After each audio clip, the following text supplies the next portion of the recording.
Got fitted Japan!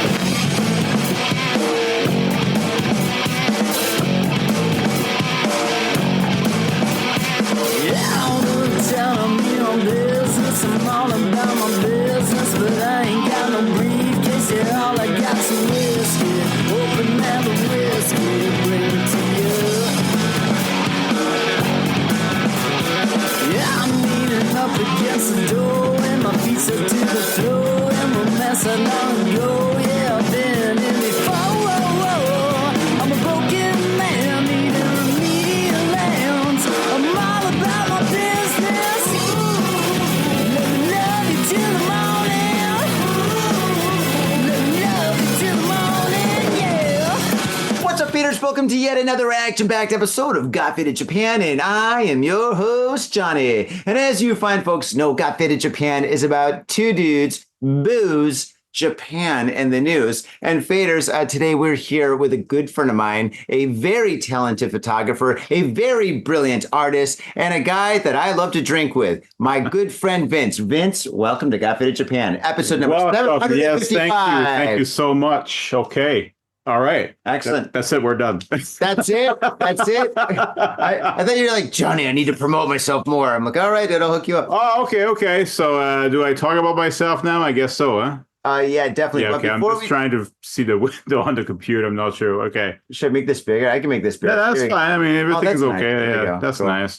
Okay. As long as it records. It's recording still, right? Is it recording? It is. I think it is. There we go. Maybe if it's not recording, and hey, I don't care, man. I'm hanging out with you. I'm breaking whatever. wine. Shit. I mean, it happens all the time. It's all good. Dude, this is fantastic. This is a bottle of wine. All right, Vince is one of my favorite kind of guests. He's the guest that comes in and gives. He came in with this amazing bottle of wine. This is Chateau Moulin Vallée of 2018. And I love this because the bottle at the bottom's got a big dip like this. Yes. So you can serve it like fancy kind of. Well, you could do that too, like this. But also, you know what the purpose of the dip is for? I thought it was that, but it's not that. No. What is that for? If that was the purpose, all bottles of wine would have that. I mean, this is kind of like the cheat code. Yeah, it looks like it. I thought it was made for that. God, yeah. It's got the dip. But no. All right. When I used to be a bartender way back in the day, I worked with a French guy for a minute. Okay. And the French guy, we're talking about wine and stuff, of course, because that's what you do with French people. You talk about wine and cheese, you know. Yeah, exactly. They talk about McDonald's and hamburgers when I meet them. But, so anyway, the thing is, he's like, yeah, the reason why we have a dip right here is to show that it's going to have a big, heavy, deep taste, right? Because like when it's like, I guess, aging, what they do is they have this right here and it keeps the sediment apart. And then when they flip it upside down, the sediment that's down here breaks apart and stuff. Okay. And it's just like, for some reason or another, science, it basically gives it a heavy flavor. So this right here is an indicator for a deep, heavy flavored wine. So when I saw this, I was like, awesome. It's cheat deep. Code. It's deep. It's deep. All right. Let's go for the deep stuff. Awesome. Do you want me to open it? Or you can open it. I mean, I'm not sure where the thing. Should I use my teeth? Yeah, sure. You can try. Yeah, I learned that from a pirate. Don't do it.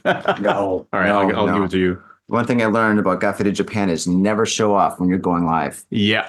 Because that's how you break your teeth. Yeah. People love it. They're like, oh my God, did you watch that last episode? Everything is bleeding. It's like, yeah, guys. Oh my God. Only live, man. Only live. When you go live, all the shit happens. Literally. Man, that's really tight. Can I say that's what she said? Yes, you can. Can I? All right. I mean, I did drag before, so I mean that works for me as well. What? Yeah, I did. You drove here? No, I did drag. Oh, drag. Oh, I mean, I can drag a car if you want. But I thought you said you drove, and I was like, dude, we're drinking. Wait, is this all for me? This is the best. I got 2 glasses for myself. This is amazing. Oh shit! No, I rode a bicycle, so I guess It's not illegal until November. Exactly. Apparently. Oh, it is tight. Oh. Whoa. That sound. Oh. Yeah. Smell that.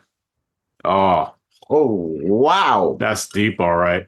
Dude, you're going to be my new co-host if you bring stuff like this. Holy smokes. Give me a bag. Okay, let's put up for the camera. Here we go. Yeah, that one. Yes, we are. Yeah, look at that. We are on YouTube. For all you faders out there that are listening to us, we're on YouTube. We've got a great YouTube page. It's very healthy. I guess that's what the kids are saying right now.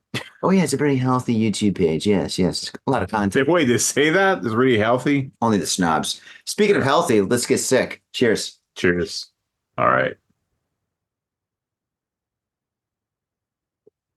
Oh, this is good.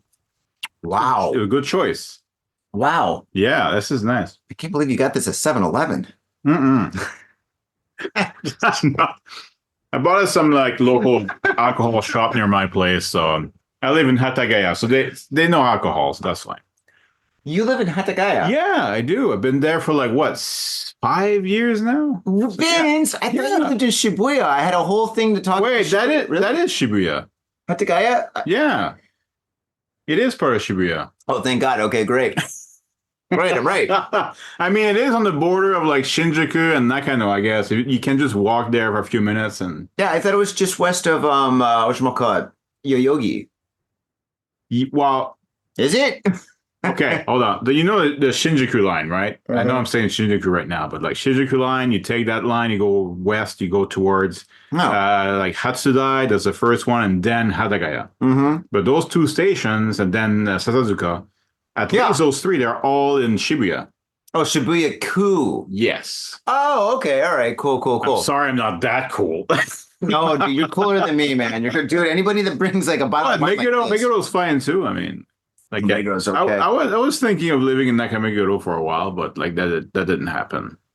I'm glad it didn't, because I'd be a real alcoholic if you lived here. Oh my God, this would be like 9 o'clock in the daily, morning. yeah. You wake up and say, hey, how about some fucking Chateau Main Vieux there? Like whatever the hell that is. Oh my gosh. It's the funny name. I don't know. I think I took it for the funny name. Vieux means old, so I'm like, oh, old castle. Okay, so. Did you read the French that I sent you? The French that you sent me? Okay, all right. You sent me French? Yeah, I did. So he asked, all right, I asked him if he could bring over a bottle of wine, and he said, sure, what do you want? Oh, that part. Okay, sorry, yeah. So I was like, okay, Vince lives in Canada, so he probably speaks a little bit of French. So what can I write in French that'd be hilarious? So I was like, all right, bring me this bottle. And I wrote in French, I wrote in English, and I translated it. Super like what did you say? I thought it was like it's not a real brand though. No, I wish it was. Wait, hold on. What did you say? Profiter de la mort sanglante de l'abîme impie. What the shit, man? It's like bloody, like what? Have fun with the bloody death of what? L'abîme impie. What the fuck is that? I don't even know what that is. Abyss, pits of the abyss. Oh, okay. I didn't know abîme was abyss in French, but well, now we know. I mean, I'm French Canadian, but man, I don't really speak that much French these days. So it's just with my family and all. So really, yeah. That's the thing. Like I wish I could speak more French. All right. Yeah. But the thing is, like, if you're not okay, I'm like that. I'm not like French Canadian from like not even Quebec. Okay, that small part in Canada. And like, for fuck's sake, like, I mean, what I don't get is if you speak English, nobody cares about your accent, okay? Like, you can't just say you're from anywhere in the world, you speak English, and everybody will just go with it. But like French, if you say like, especially to a Japanese, but even some foreigners, like I say I speak French, like, oh, you're from France? You're from Paris? It's like, no. Oh, you're from Europe? Like, no. Africa. Oh, like, nah, there's some Africans too. Yeah, I know that. But like, then I say like, no, I'm from Canada. Like, oh, you're from Quebec? Like, no. Oh, they're all disappointed. Yeah, it's just. I thought it's like I'm not. Cool. Yeah, exactly. I'm not the cool enough French person for them. And it's like, well, you saw that I think like at the gallery, Art Tank, right? What do you mean? Like there was like I think I posted on my Instagram, but there was that one girl who came and she studied in Montreal for like 3 or 4 years. She said, and. Like I asked her because in my mind I was thinking about all the times that just because I'm a white guy in Japan, like people just speak English to me, and even though I can speak Japanese just fine. And I asked her like, hey, like people in Montreal, like I mean it's a pretty international place, but do they speak to you in French or in English? And she goes like, oh, they just speak English to me because the French there is fake. And I'm like, well, you can fuck off. She said the French is fake? Yeah, she just said, wow. She was dead serious about it. Oh, wow. The French is fake. It's like, what the fuck? You lived in Montreal for 4 years and you still don't know. Like, jeez, anyway. that's the thing is like, you know, there's so much weird shit about the French stuff where it's like, if it's not from Paris, it's not pure or correct enough, which... Well, that's what they think. That's what they think as well. You know? I'm sorry. Even watching French people, they do that as well. So it's like, okay, so that's why these days I don't really speak English. I don't really speak French that much. It's just like I like when I speak French, people they listen more to how you're saying something rather than what you're saying. Yeah, you know, in English they don't give a fuck. Like, I mean, obviously I do have an English. Yeah, well, yeah, that too. You know, actually, some people I bumped into some tourists. They were like, "Oh, are you from New York?" No. Well, your accent. Sure, okay. Well, there's this. Maybe I picked up the English from TV or something. I don't know. Like, that was funny anyway. Yeah. No, it was great. But yeah, Shibuya. So you live in Shibuya-ku. Yeah. Yeah. So what are your thoughts? Okay. And this is big news right now. And everybody that I talk to, this comes up somewhere along the conversation. Okay. Let's just, get it out of the way. Yeah, say it. So what are your thoughts on the government like making street drinking in Shibuya completely illegal from 5 o'clock to 5 o'clock? Wait, like that's starting November, right? Mm-hmm. All the laws are changing in November. November is going to be a whole new Japan. Oh, great. Yeah, people had to fuck it up for us. Exactly. So what are your thoughts on that? I mean, I did see it. Like, you walked out. You finish a long day at the office. You get out of the train. You go to your 7-Eleven. You get a beer, and you walk for 15 minutes to get home and stuff. Okay, but wait, I thought it was just like around Shibuya Station. Is it just like Shibuya, like hardcore Shibuya, or is it Shibuya-ku? Because I think that if they make the law, it's in Shibuya-ku. But I thought it was like around the Shibuya Station.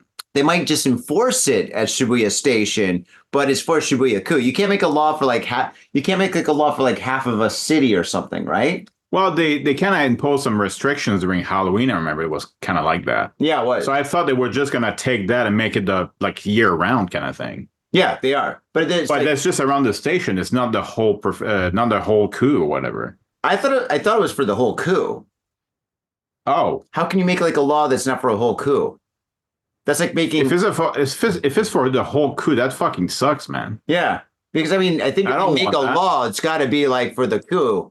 You can't be like only for this street here. I mean, then again, Shibuya is kind of its own animal. Maybe they are going to make it like that. Well, if they make it that way, I should move then. But then you move, and then they make the same law in other coups anyway. So I hope they don't. There's nothing better than having a beer. Because like for me to get to the station, it's like 15 mintes. Yeah. So whenever I leave the station at night, like after like hanging out with friends or partying or something, I get my nightcap streeter, right? Well, yeah. I mean, that's what life is here. It's just so much fun. You just like you're done with work and you just drink somewhere. It's like it's not like if you have to get shit faced or anything. That's what it is. Wow. Yeah. Okay. If you want to get shit faced, go ahead. Have you ever met Tom? Tom, that guy gets shit faced all the time. Love Tom. Yeah. But so for me, it's a love-hate situation. Yeah. It's a love-hate situation for them making it for them. Well, all right. First off, before we move further with this, they're probably only going to enforce it in Shibuya Central, right? Like, for example, Sentagai, where the nightclubs are, the entertainment district per se, right? I can imagine them going, because I mean, Shibuya gets really expensive when you go to like the north side to the west side where they have like American-sized houses, and you're like, you walk down the street, you get lost in Shibuya, and you're like, wait a second. That's the same house that's on the Brady Bunch, That's the Brady Bunch house. And maybe some of you guys know what I'm talking about. But and then some get out of control and start drinking and shit. I don't know, like what it is, or like I don't know. No. But it's just like I think it's going to be just central Shibuya where they're going to enforce it. Okay. And for me, I've got a love-hate situation that started last night. At first, I was kind of bummed. I was like, "Oh shit, dude! I love drinking on the street. It's great. Especially it's like a million degrees outside. It is ridiculously sweaty. It's super humid. Having an ice cold beer that you just picked up from 7-Eleven and drinking that with your friends. There's nothing better. We might do that after this. Now, the thing is this though. Last night, I had my event, AMP. I organize music events in Shibuya. I've got a couple of venues that I work with and stuff, whatever. It's a lot of fun. It's great.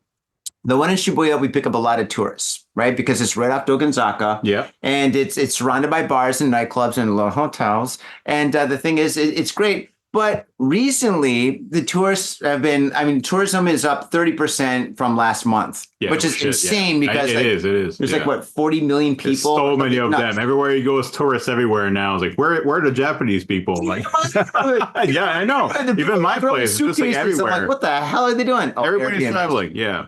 But it's a good thing. It's great for the economy. However, last night, I think enough is enough. Because the thing is, like, when I finish one of my events at around midnight or so, me and some of the band members and like some of the crews and stuff, we get together and we have like a couple of beers across the street. We got this bar that we go to. It's outdoors. We just watch people go by and we talk about music. That's all we do. We talk about music. And all right, let's be honest. Sometimes anime. Sometimes, hey, what's the on Sansei? All the anime stuff. Yeah, of course. We get into it. Geeking out. We geek out. We geek the fuck out, And so anyway, the night progressed. It was like maybe 1:30 at night. It was like me and two guys. It was like Scott and Tim. Yeah. And I'm not that drunk because I'm pretty sober when I'm working, right? Okay. But everybody else is just shit-faced. The rock and roll guys, right? Scott's like 10 beers deep. Tim, I don't even know how drunk he is. Okay. And anyway, we're sitting at this table that's outside, whatever. It's kind of like France, you can sit outside or whatever. And we're talking, I think we're talking about something about music, right? Mm-hmm. And anyway, this tall white dude who's completely wasted and his Asian girlfriend, maybe she's Japanese or Chinese, I have no idea. This guy's from the UK somewhere. And anyway, we're talking and in the middle of our conversation, he just barges up to us and goes, "What did you say, bitch?" or something. What the shit? And he's completely wasted. He's got a beer in his hand and his chick's got a beer in her hand and stuff. And he starts a fight with us. He's like, "What'd you say, bitch? What the fuck did it?" He's like getting all pissed off and stuff and like getting in our way. And we're sitting there and we're like, holy shit. And at first I thought that he knew somebody. I'm like, but no. Hey. No, this guy was drunk and he wanted to start a fight. And then his girlfriend, this kind of heavyset Chinese girl or Japanese girl, she goes, "I can speak Japanese." And she said that out of completely random. And I'm like, what the fuck is going on? Fuck, I missed out. Did I say something? I can speak Japanese. Oh, shit. Said that. If you can't speak Japanese, I'm out. Fuck it. I'm not fighting anyone. I got shit. It was completely random. It was the most insane thing ever. And then I'm just like, I realized this is real. This is going on, Oh yeah, shit is going down. Yeah, shit is going down.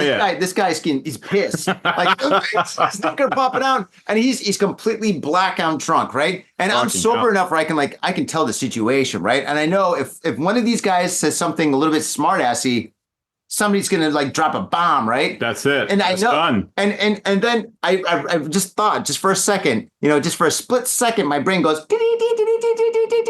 and I just remember every single fucking bad documentary about somebody in prison or a movie where somebody went to jail for something terrible and stuff. They always have that moment where they just say, "God, I really wish at that I just walked away." And you know what I did?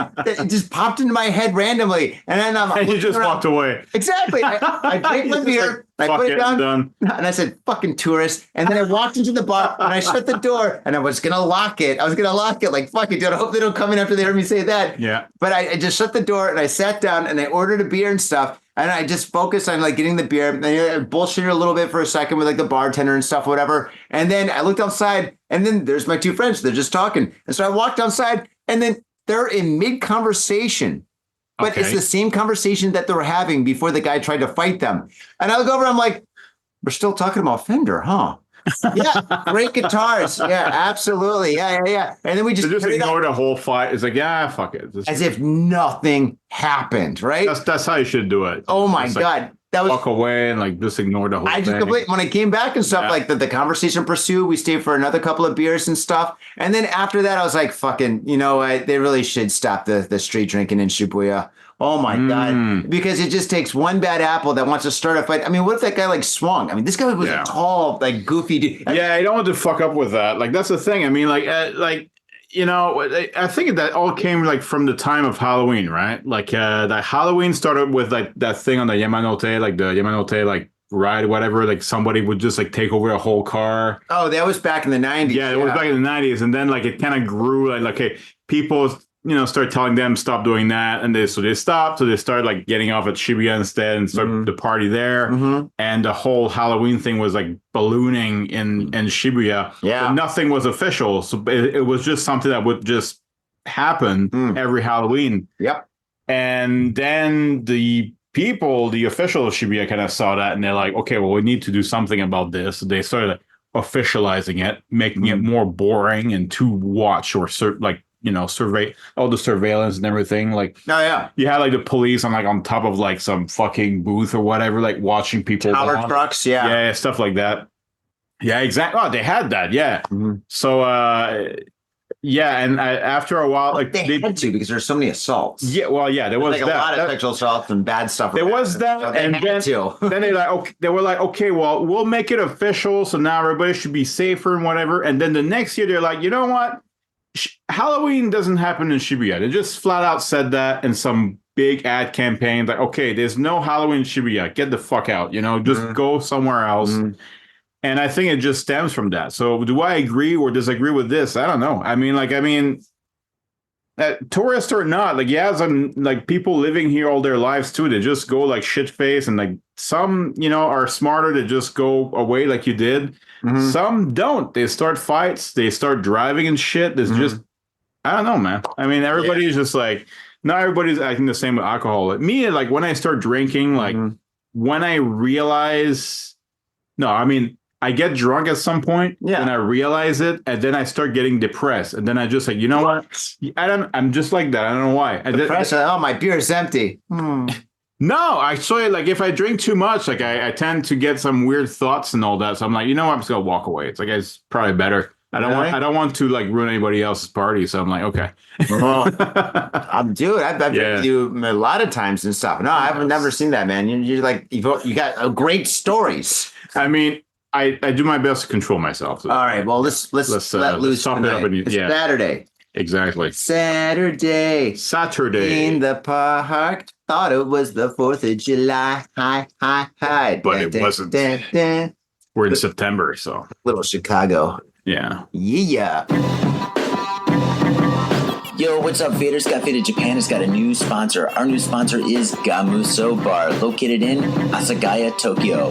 If you're kicking it in Tokyo and you want to get your groove on, get your fade on, you better get your ass down to Gamuso. Gamuso is located in Asagaya. It's about 11 minutes from Shinjuku Station on the Chuo line. Gamuso has weekly bands, weekly performances. And hell, if you got your own event and you want to hold it at Gamuso, we'd love to host you. So contact Gamuso at www.gamuso.com. That's www.gamuso.com. That's right. Gamuso has not only beers in the bottle, but beers on tap. We've got every drink you want, so come on down to Gamuso. Gamuso, and if I'm working, tip me. Have your attention, please. Attention. Hey, yo, what's up, Vaders? Johnny here. You know I love booze and news, but I also love art. So come on down to thespiltink.com and check my art out. I've got tons of stuff there for you to check out. I've got paintings, I got prints, I got videos. And I tell you what, if you like a painting, I could probably sell it to you. And I tell you what, if I can't sell you that painting, I will definitely sell you a print. I've got prints of all my work. Prints are about 2,000 yen each, about $20. But if you buy 2, you get the third one for free. So come on down to thespiltink.com. Yo, and on top of that, I'm looking for commissioned work. So if there's something that you want me to do, I can make it for you. Just check out my stuff and see if you like my style. And if you like my style, I can definitely paint you anything on canvas, paper, whatever. I've done it all. So come on down to thespiltink.com. That is THESPILTINK.com. Thespiltink.com. Proper. MITSUYA Liquors. Yo, what's up, faders? If you're in Asia, if you're in Japan, if you're in Tokyo, if you're in Asagaya, you better get down to MITSUYA Liquors. That's right. For the most affordable prices in Japan, you can get over 300 different kinds of beer. That's right, over 300 different kinds of beer. And of course, they got all the shochu you need, all the sake you need, and of course, they got wine from California to Italy. to France, to New Zealand. They got it all. When I say they got it all, they really, seriously got it all. There's no joke about that. So get down to MITSUYA Liquors. And if you go in there and you say, got fit in Japan, you will be more than welcome to go into their back room and drink those beers that you just purchased. That's right, got fit in Japan at MITSUYA Liquors. And 3 times a week, they have a sushi chef there. So get your sushi on, get your drink on, get your fade on, and come on down to MITSUYA Liquors, located comfortably in Asagaya, about 5-minute walk from the station. In Tokyo and craving soul food, we've got just the place for you. Soul Food House in Azabu Juban. Check out what we do at soulfoodhouse.com. Come by and taste the love. We look forward to feeding you. Are you in Harajuku with some out-of-town friends or your family or significant others? Yeah! Do you want to chill and drink beer and eat sandwiches while your friends overpay for glitter unicorn socks? Yeah! And the flavor's gonna make you complete at Harry's Sandwich Company. So come on down to Harry's Sandwich Company in the heart of Harajuku, right off Takeshita Street. See you there! It sucks that they're gonna ban drinking in Shibuya, but fucking after last night, I'm like, yeah, probably a good idea. Besides, people are going into clubs and stuff completely shit-faced. Like in my opinion, stuff. I mean, this happens all the time. Like, and we get tons of tourists that come in. Like a tourist comes in, I'm like, okay, it's 1,500 yen. You're like, that? What? Well, fuck you. And then they turn around, they walk out. I'm like, okay, cool. I'm glad that he left because I'd rather him say fuck you to me. Yeah, exactly. And then come inside fondle somebody or something. Yeah, exactly. Shit. I'm the gatekeeper. Depends on who, depends on where, I guess. So whatever. Well, I was still Gonzaga, so. Yeah. Well, But one thing that I want to say, and I hope somebody out there is listening to this that can make this happen. All right. Listen up, faders. Wow. No, don't do that. No, don't procreate. No. What the city really should do about Halloween is capitalize on it. You're not capitalizing on it, and things right now. It's just trouble, right? This is a bunch of people getting together, walking around, just doing dumb shit, and like bad things happen sometimes. Capitalize on it. And I've said this a million times.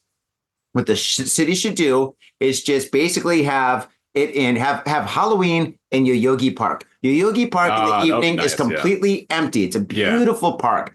You close it off, you charge people maybe 500 yen, and that 500 yen is just a cleanup fee. They're like, listen, we were charging you guys just because we need to pay people to clean it up. That's it, right? So you charge 500 yen for people to come in and stuff. They come in, you have DJs, you have bands, you have entertainment and stuff. And then what they do is, instead of people going to 7-Eleven and Family Mart and convenience stores and buying booze, what they do is they sell booze there. They'll have like beer trucks and craft beer trucks and food trucks and stuff. I'd be down for that. Yeah. Party in the Yogi Park night, man. Like shit. That'd be nice. That's what I'm saying. Especially overnight, that'd be something. I never that's never open usually, right? So yeah. Just have it go until midnight or something or whatever, or all night, and I think that'd be absolutely amazing. The city would make so much money, and they could use that money for all sorts of stuff that would be good for this. Come on, Shibuya, get on this. Come on, Shibuya, I'm talking to you. Come on, next month, just do that fucking thing, man. Because if they don't, everybody goes to Sentogai, and it's just like a million people. And look what happened I know. last year. Remember? Yeah, I remember that. Yeah, that was terrible. Scary. Yeah. So that'll be fun. So, all right.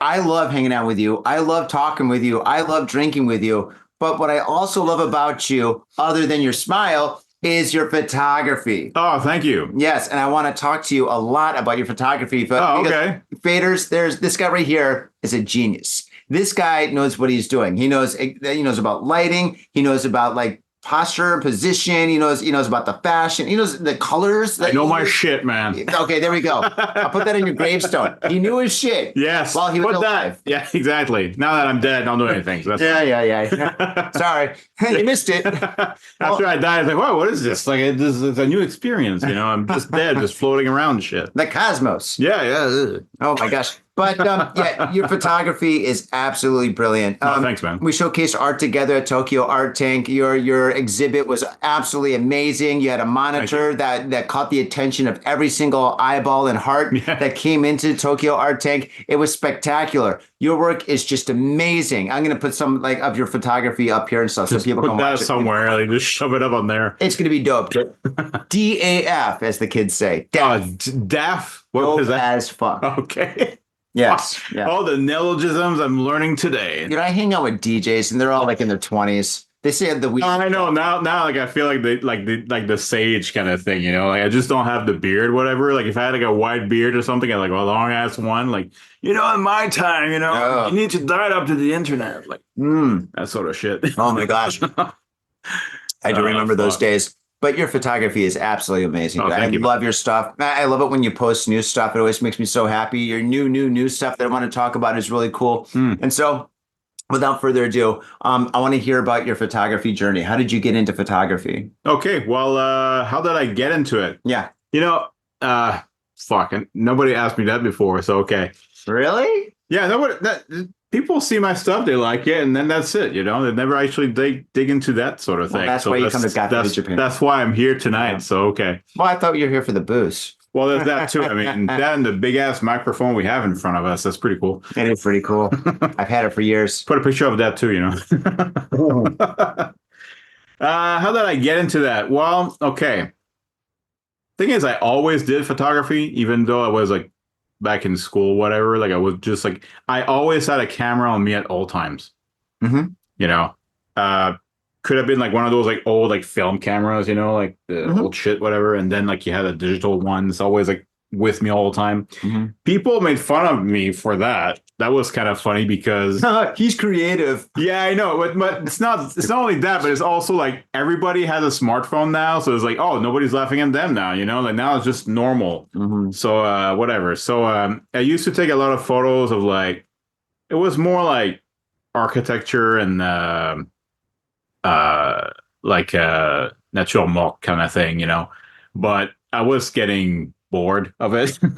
And it's also like at the same time, like as I grew up, like I always watched like fashion TV shows and look at magazines and stuff like that. My first love was in print, actually. I wanted to do print for a while. I love print. Yeah, I wanted to do print, but digital took over, obviously, so I couldn't do that. That didn't happen. And just a couple of years back, I'm like, you know what? I should probably start taking like portraits and everything. I'm always big on like anything that's a little bit erotic kind of thing or has a lot of colors. I'm big into like sci-fi and cyberpunk. So like anything futuristic, I'm on to that. I do nude as well, but obviously I don't put that on Instagram because they always take it down. That sort of thing. So yeah, that's just the love of the human figure and like telling a story with it. I guess that's what got me into it. Yeah. Yeah, your stuff definitely has like a futuristic feel to it, like a sexy futuristic feel. When I look at your photographs, a lot of it just reminds me of like William Gibson novels. Oh, okay. Yeah, that's true. Yeah. Count Zero, Mona Lisa Overdrive, that kind of stuff. That works. Yeah.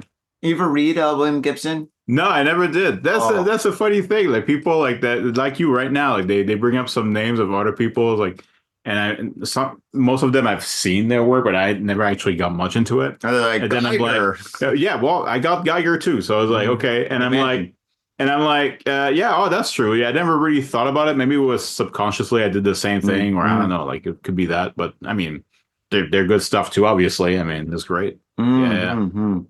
Yeah. Your stuff is amazing. So you started off with buildings, and then you love the human figure, and then you moved into like the style that you're in now. How would you describe your style right now? Yeah.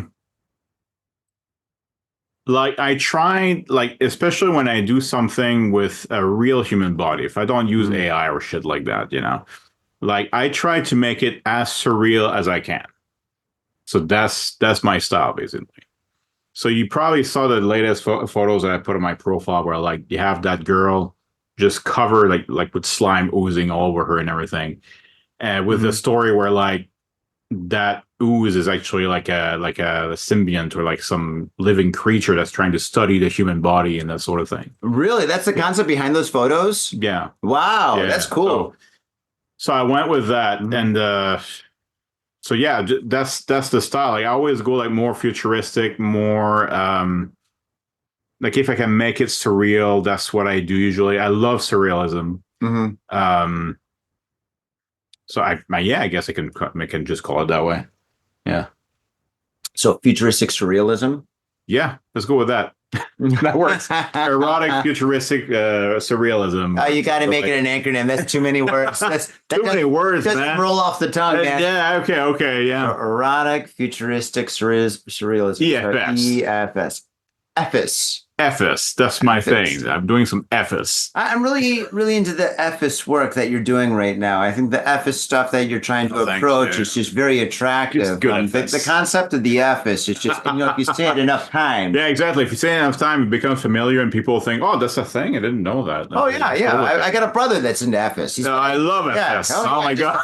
FS is the best. FS is the where we're going at right now, and that's it. It's the direction we want to take. Yeah, that's what we want. Yeah. Last year was Techno Simple, but that's done. Techno Simple dead. Fuck that. No, we're done with this shit. It's like Wallpaper Magazine. It's full on FS. We go to the extreme. That's it. Yeah. Oh my gosh. I think we just started something. FS. FS. EFS. Kind of like the acronym. Actually. I do like it. You can't go wrong with an acronym. No, you can't go wrong with it. Yeah. Letter acronyms, they always like rule everything, Oh, jeez. Yeah. But I think it's absolutely fantastic. So where do you shoot? Like, do you like rent places out? Do you shoot in your own studio? Oh, where? Like lately I've been trying my own place. So like I just like reconfigure like my place where like I just take the futon out and I just like use half of my apartment, shoot the model in it, with a camera, of course, not a gun. And then I just take the photos, and that works, but it's kind of tight, I think. I mean, it doesn't let me do the stuff that I want to do with the lighting so much. Yeah, you need space.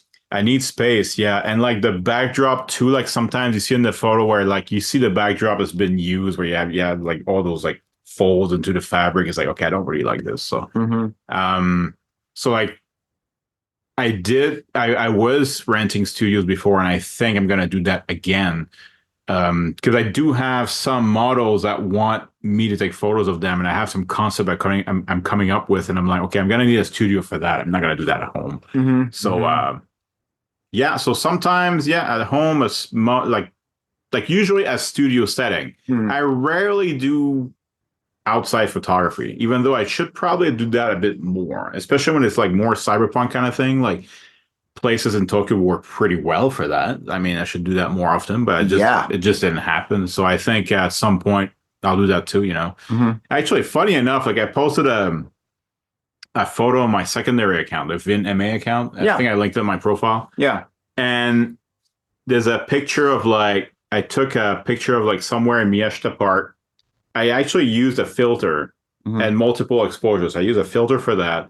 And then the next photo, I took it at a parking lot that said like, I keep like saying like, they're a free space, whatever. And I superimposed like the camera actually with the multiple exposure actually does the superposition. And that turned out pretty well, but I thought it was a pretty normal picture. And yet that's one of my most popular pictures right now. So I thought it was kind of funny. So yeah, just, there was like some outside shooting, but it was not with a model. But I want to try with a model at some point. So I do a lot of studio photography, but I want to do some outside photography as well. So. Oh, that's awesome. Do you need a permit to do that? Nah. I don't think anybody would get a permit. Well, you know what? Like, it depends like where you go, really. Like, you have some places where, okay, how can I put it? They're pretty strict about like, if you go like in an apartment, not in the building, but sometimes you have like some surrounding area that's actually owned by the same property. Yeah. You cannot take photos there. If I tried, but like then you have the guard coming over and say, hey, do you have a license? Like, I got a camera. I got a camera, so shut up. This is my license, bitch. Although you have some places where like they say like no photography, and I'm like, what's a public street? So fuck off. I'm like sometimes they impose rules that I think they're just making up. So in those cases, like I just smoking. but I think in those cases, I just don't listen and I do it anyway. So I'm that asshole, I guess. Whatever.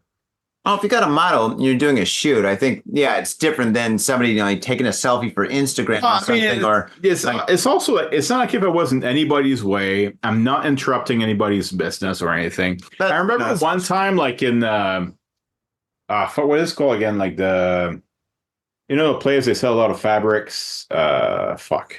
Oh, in Shibuya, that store? No. Oh, you mean the location, like an area? It's in Tokyo, but it's further north. Shit, I forgot the name right now. Saitama? It's close from Saitama, I guess. But Ikebukuro? No, it's Ueno? Hold on. Joji? It's between Ikebukuro and Ueno. Was it Joji? No, not that. Fuck. I'll look it up. I'm not lying about this. I would say 95% of the people listening and watching don't know. Yeah, they don't care either. They don't fucking care. But at some point, somebody's gonna ask me, "Oh, I knew that one." Well, the internet's forever, so maybe it's like 200 years down the line. Somebody's like, "Oh yeah, that place used to exist when Tokyo existed." When it was there, when it mattered, So I think it's about Nippori. There you go. Nippori. Nippori. Around there, you have a lot of fabric stores and all that. I didn't know that. Yeah. Wow. So anyway, I went there once, and that was the weirdest shit. Like, I actually organized with some Russian photographer. She was pretty good at it too. Mm-hmm. We organized like some like group photography. So we got a model, and we did that. We just walked around a little bit, and that was the weirdest shit. So it was down a shopping street. We turned somewhere left and left again. And there was like some building, and next to it, you had like a pile of just fucking garbage. Okay, just like garbage, like old seats and panels or whatever, just garbage there. Cool. And we took photos of the model in front of that because I guess it's an avant-garde thing. I don't know. Sounds hot. Yeah, it sounds hot. She really liked it. Anyway, so we took photos there, and then across the street, you had like that old guy on the second floor, just staring at us through the window, like very like pissed off. He looked pissed off, and then like I'm assuming his son, he was kind of like in his 60s. I guess he was in his like 30s. So like they just brought out their smartphone, took photos of us. All like, I can't believe they're doing this. Just taking photos of us, and I'm just looking at them and just like, I just walked away. I said, fuck that. That's probably the best photo they took, too. You did a good old Johnny Cash. No, I hate this shit where like, why is that bothering you? It's not even your property. We're just like taking photos of garbage. That's weird. That's really weird. That nothing happened at the end, so whatever. But they didn't call the cops? No. Wow. Jeez. Well, that's cool that they didn't call the cops. No, they could have, but like... I mean, and probably the cops are like, hey, listen... He does it to everybody. Just do us a favor and just go. Could have been that too. I don't know. Like, I mean, but it's just like the fact that they just like stare at you. They never say anything. Like I tried to say like, well, what's going on? Like I said, like I didn't go with that in the first thing. I just talked to them. They'd never reply back. They just like stare at you like you're a fucking idiot. And I'm like, okay, then fuck off. Like I just walked away and like that's it. That's the way to but do like it. You got some people that they in Japan especially like when they people like are kind of blind to authority. They don't even question it. So like some people like just make up rules and they go with it. Yeah, the rules are so important here. Yeah, wrong tube. Well, I was holding that in for a second. I didn't want to interrupt you. Sorry. Hey, that's the rule here. Don't. Oh, that's a rule. Did I break a rule? Shit. Oh man, wine just goes to my head. But yeah. Anyway. There's rules upon rules upon rules upon rules and stuff. Yeah. And people just follow rules here, Well, there's some rules I think that are legit, and I think it's for everybody. Murder's bad, and they actually write them before the fact. But you have those, and you have to watch out for them. And that's not just in photography; it's everywhere in Japan and probably everywhere in the world, where like they make the rules after the fact. They never wrote it or said about it before. And they just like show that they're tough, so therefore like, they have that authority figure with them, and people just blindly believe it. And it's like, no, don't do it. Just question it. And when you dig, like you don't even have to dig that deep. Like it's like pretty early on, it's very obvious that he has no authority to tell you this or decide this, and he can just do whatever the fuck you want. So anyway, that's just a tip, I guess. There you go. A tip, just a tip. Just a tip. I really like what you're working on right now, by the way. Thank you. Well, which one? It's like images. It's actually outdoor photography, but you've got like that silver kind of like, it looks like mercury stuff. Yeah. So what is that? I've been trying a lot of 3D right now. And I actually built my own PC at home just to do AI in 3D. No kidding. Yeah, I did that. And because I don't want those like third-party services and everything, because like they work, but like especially with the kind of material I make, every time I go through that, it's always like, oh, we cannot do it because it's too it's against the rules, it's too erotic or whatever. It's like, oh, fucking hell, okay. So I just made my own. That's why I did this. Awesome. And so yeah, like it's just like things I'm toying with right now, where like I wanted to take a model and paint her in silver and just take photos of her. So maybe that could stem from that. I don't know. So I'm just gonna see where this goes, you know. So it's as I'm making it, that's an adventure of its own, and I'll see where this goes, and that will probably become a story of its own at some point. I hope so, anyway. That's fantastic. Yeah, very, very cool. Thanks. And your stuff, I think your stuff is really, really amazing. I mean, looking at your stuff digitally is really, really cool. When you did the Tokyo Art Tank, you had a monitor where you had images, you know, going one after another with some video and stuff like that. And that was just amazing. It was so great, so great. Everybody loved it. But I'm thinking, like, I mean, your work, I think it translates in many different kind of areas, you know. For example, digital is fine. And I think that like maybe even cinema would be really cool and stuff like having like love part to of like do a that. movie. My God, or some I would kind love of to music make a movie. video or something would be. Oh great. yeah, that's especially that music videos. Yeah, the girls that you do that are in like the latex, the full body latex, like S&M gear, that would be great for like some kind of like a music video or something. Like now I'm thinking like industrial, like 9 Inch Nails from the 90s or something. Oh, shit, that'd be awesome. That would be cool. I'd love to do that. What about books? Like, I mean, something tangible? What? Tangible? You can't touch it. Just touch the whole thing. Yeah, I definitely want to do that. Because, like I said, my first love was print. So eventually, like, I would love to be able to print some of my work. And just, even if it doesn't sell, like, I would be happy just to see it in print, you know? So that would be quite amazing. So, I don't know. So, I've been doing so much digital stuff for so long. I never really actually planned, like, what I should do for a book. But it will happen at some point. I'm pretty sure that's going to be a thing. Yeah. You know, I work with a lot of DJs and a lot of bands, right? And every so often they come up to me and they want ideas for like CD covers and record covers and stuff. And yeah, in Tokyo, people still make CDs, believe it or not. Yeah. And many of them. So yeah, no, this one band I met I didn't meet them last night. They're actually like friends of mine, but they released a CD and they used one of my paintings as their cover. Oh, that's nice. And so, yeah, I want to introduce you to like some bands that I know. Like, I mean, there's a couple of bands that I think that your photography would just be absolutely spectacular. Oh, I would love that. Yeah. Like, I think there's a band, there's a Chicago-based band, and there's like two guys. One guy actually lives in Japan. The other guy, the singer, he lives in Chicago. Okay. They've been working forever, and they just make music over the web.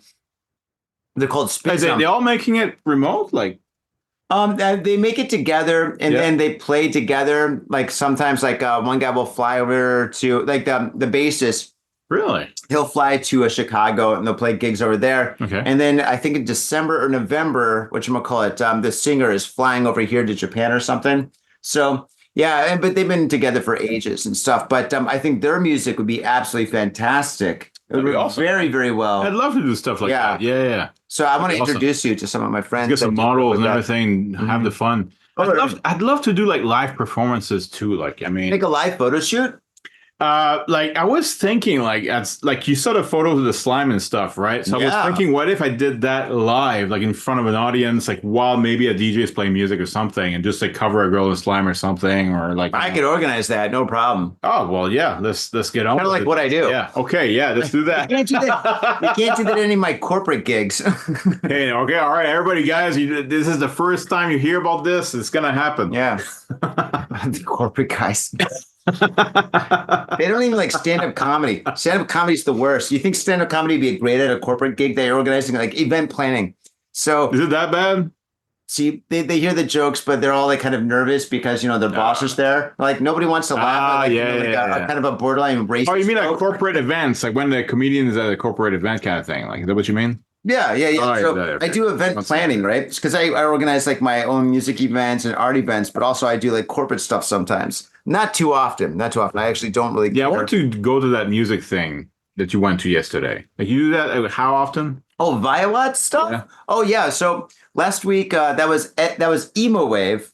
Mm-hmm. And Emo Wave was in Kagoshima. Oh God, Vaders! I got to tell you about Kagoshima, but I'm gonna have to wait until another podcast. That's a podcast in its own. Yeah, it sounded pretty funny. I saw your stories. It was awesome. Oh God, we're on top of a volcano. Well, not on top, but on the side. It was crazy. Right on top, like they build a frame and everything. You just go on top of it. It's like, hey, look at the fire. It's nuts, dude. I took a bunch of volcanic ash, dude. I got over there. I've never seen volcanic ash before, dude. It's different than normal ash. Yeah. Like crazy. But wasn't it slippery or anything? Like, I mean, no. They got these little like viewing areas. Oh, okay. So yeah. Because when I climbed like Fujisan, like Fuji Mount, I mean Mount Fuji, whatever. Fuck. Japanese is corrupting my English. No, I remember like coming back down. It was a little bit slippery, even though like there's no ice or anything, obviously, but it's just like the volcanic rock. Mm-hmm. It makes it really difficult to come down. So I thought maybe it would be like that. You said the ash and all. No. Like in this area here, okay. First off, you got to drive to these places because it's on an island. So you rent the car and you drive up to one like kind of like viewing area where like the mountains kind of like you're on the island and the mountain's a little far, but they got this little gazebo thing and they have all these kind of like jungle gyms all over the place, which is really kind of bizarre. And it's crazy. It goes right after the typhoon. The typhoon that happened was like the day before. Okay, yeah. So it's like the day after a typhoon. No tourists, no people, no nothing. I'll show you photos, and you're like, "Wow, that's pretty awesome." I got all this space for myself. Yeah, so we're on top of this volcano drinking, and that's awesome, man. That's pretty good. Yeah, dude, you should definitely go there. I think everybody should, and the food is good. The people there are so nice. Oh, man. Oh, no, I know. Like, I mean, so nice. Well, pretty much. And so friendly. There's so many areas outside of Tokyo. Like, I mean, I'm a big fan of Osaka too, or Kyoto. Yeah, Osaka's people great. are so chill there. Like, they start like conversation with you like out of nowhere. Oh my God! Shit, yeah. Like, people talk to me. What the hell is going on? Like something on my shirt. Nah, seriously, like that's amazing. All right, like.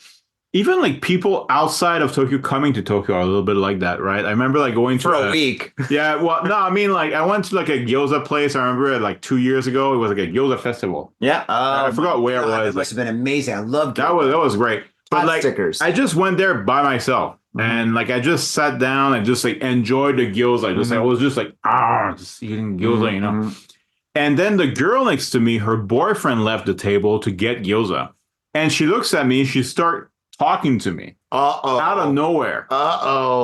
And you're like, I'm a photographer. Yeah. The funniest shit though is like I just look at her as like, hey, like, I could have been like not being able to speak Japanese to you, but you just like went ahead and spoke Japanese to me anyway. She goes, oh well, you look like somebody who lives here. Like, I'm like, okay.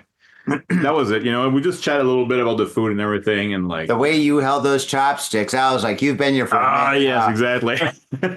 Must be my shirt. I'm not a tourist. It says so. Maybe that's why. Wait, when you like open up the chopsticks, did you take them up like this, or did you go like this? No. You know what that's called? Oh. You know what that's called when people do that shit? It's called the Blade Runner. Oh, because they did that in Blade Runner. Yeah, okay. Yeah, Harrison Ford in fucking Blade Runner. Yeah. When he gets the chopstick, he breaks them apart like this, and then he rubs them together. And then the whole world watched that movie, and they're like, Now that's how you use chopsticks. Yeah, and it's not. I had no idea. So you see people coming to Japan and they're going like this with their chopsticks. Yeah, they do that, and it's like, no, this is not the way. Why? What, are you trying to sharpen them or something? So you go like, because when you do that, like it could insult some chef, like telling them that, oh, your chopsticks are cheap, so I'm just like shoving I'm starting up a fire. Yeah, exactly. I'm starting a fire. Starting a fire with them. I got a cigarette, but I got no light. I can't speak Japanese. No, the way you're supposed to do is you hold it like, well, you know how to do it. Never mind. I know how to do it. I know you know how to do it. But it's just so funny, like how, like, you know, the image of Japan, like when you're in Japan and people who never came here, or maybe just came here for 2 weeks, is so fucking different. Yeah. You know, they all have their image of Japan is in a certain way. Like they learn it from a movie or something, you know. It's magical. Actually, like just by using AI. But Japan is pretty magical in some places. Yeah, That's true. Yeah. Like you got this you beautiful. use AI, okay, like Midjourney or some shit like that. And you go like I tested that the other day. I was curious. I thought about this and I was curious. I'm like, just render a Japanese girl. And it spit out. She was not underage, okay, so that's fair enough. First thing I was thinking, AI is dirty. But she had big no. The girl was like very straight, long black hair, wearing something that resembles like a yukata or kimono, you know, no makeup whatsoever. Really? And I'm like, you know, like this is totally not the image of a Japanese woman that I have in mind since I've been here for so long, you know, because here they wear like this. How many times you see Japanese women wearing yukata or kimono all the time, you know, for a festival? My wife sleeps in one. She's in one right now. But I mean, to go outside, I mean, like, you know, they wear like Western clothes, like, you know, other people, I guess, you know. It's just. Wait, stop. To be fair, did you do American? And it's like some overweight guy and he's like eating a hamburger. That probably would happen. Yeah, I didn't try that, but you're right. Yeah. Touche, AI. Touche. Touche with the stars in the background, the eagles and shit, and like whatever. Oh, God. Yeah. America. Oh, dude. Fuck yeah. Yeah. Oh, God. Great movie. That was a great movie. Yeah, I love that one. Yeah. You gave up on life. The part that got me the most, like, okay, not the most, but that kind of intrigued me the most was like when the puppets have sex, and I'm like, that looks so natural. That looks like the real thing. What the hell? How did they do that with the puppets? Oh, God. It was like 20 minutes long too. Yeah, it was so long. Like, I mean, shit. I mean, I went outside, I smoked a cigarette, I came back, I'm like, oh, they're still fucking. Oh, Jesus. Still fucking. We just needed like 2 minutes of that. Just cut the whole thing. But I think it was part of the joke, right? Like, they just went on and on. Oh, yeah. Whatever. Fuck, that was a great movie, though. I love that one. Rehearsed that. Yeah, they did. They probably practiced. Like, the puppeteer, like, how do you fuck like this? Like, I got carpet tunnel because of it. Oh, the union's gonna kick my ass now. I have like three strings. How do I manage? Like, what the shit? I trade my fingers in bows. So is that the reverse cowgirl? I don't know, man. Oh, dude. Oh, the Boston Duster. Don't try it. Never works out well for anybody.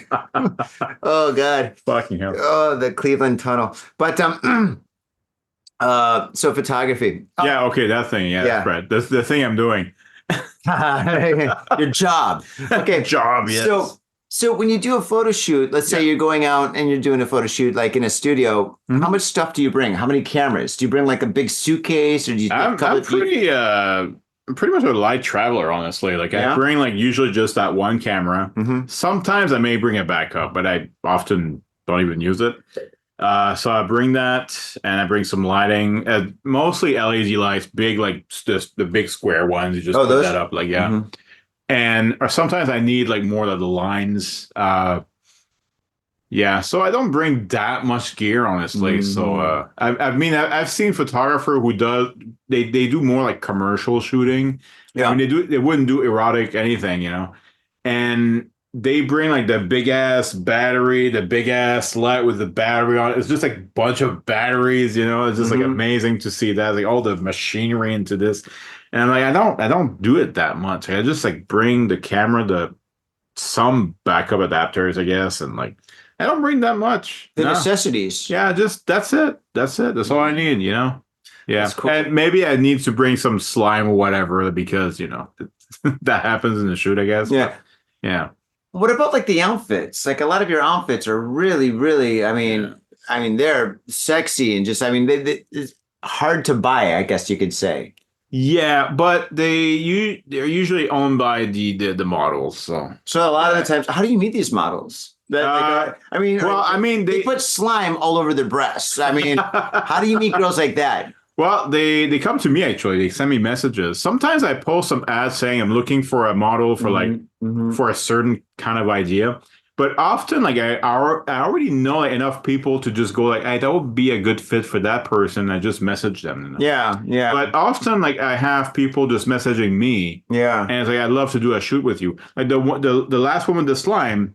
She did that. She sent me a message, and the girl with the blonde hair. Yeah. Oh wow, that's awesome. She was beautiful amazing. Photos. Yeah, thank you. Photos. No, she was fun to work with. Like I remember, like taking photos of her, and like after that, we had a little chat, and like she was talking about how she loves to read, and like she loves like exploring the human condition, kind of thing, and like that. That was fun. Yeah, that's cool. Yeah, I'm a reader too. Believe it or not. Yeah. So I've got so many fucking books. Oh god. Books are like records. You can't. I'm throw them so out. slow at reading. You know, I would love to read more, but I don't. Yeah. You know how you do it? What?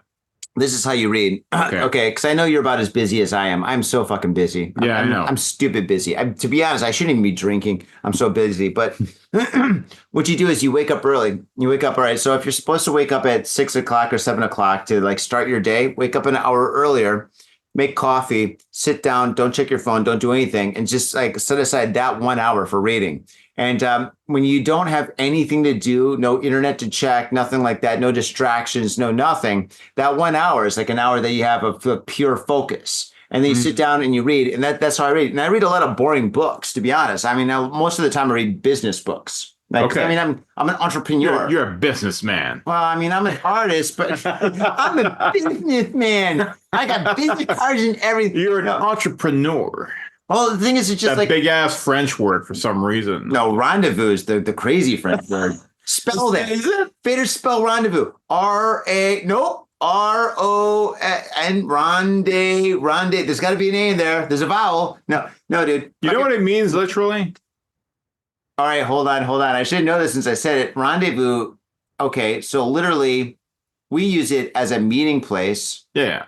So it should be meeting place, right? Well, okay. Funny enough, I know. literally, it means rende means like rend means to get there. Mm-hmm. So like get there. Yeah. You get there. That's what it means. So hey, you get there. You get there when you get there, and that's the rendezvous. So wait, rendezvous is a verb in France? Rende is a verb. Fou is the pronoun. It's you. So you get there. Yeah, exactly. That's it. Spell it. Like RENDEZVOUS. Canadian. Fucking Canadians, I know. American. Oh, dude, guilty as charged. Look how I wear my hat. That's the thing that struck me the most. Like, I mean, I love like linguistics and etymology, you know. Mm-hmm. And as I learned English, and when I was like really young, I was like, why do they use all those French words, but they don't use them the same way that we do? Mm-hmm. so why is it? Garage is garage, though, isn't it? Garage. Garage is the same thing. That's fine. What about blue? I know isn't blue French? Blue. Kind of sounds like it. Maybe. Yeah. I never actually explored that one. Yeah, maybe. God, dude, I'll be honest. I'm kind of a Frenchophile. I got a lot of French friends. Yeah, I saw that. Like you had a podcast with the other guy the other day. That was interesting. He was writing his like his whole book, life, like diary or something like that. Yeah. Oh yeah. Awesome. That was a great podcast. But my point is like when I went to France, like I've been to France like 3 times or whatever. But anyway, when I went to France to hang out with Jesse, tattoo artists and stuff. Him and his friends spoke French differently than other people spoke French. They spoke like their tattooers is so slangy, and slang French is the best. They don't say oui, they say bleh. What? Bleh. What? That's how I say it. That's it.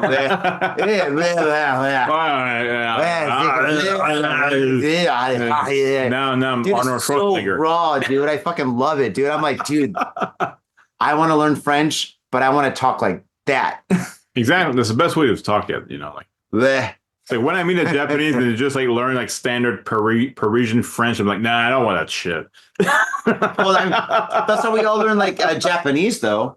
Like, watashi wa Johnny desu. Onakasuite desu ka? Right? Like, really? Yeah, when I started speaking Japanese, it kind of sounded like that. But like through the years, like, I mean, I was married to somebody from Osaka. Uh-oh. Then I dated with somebody from Kyoto. Kansai bin.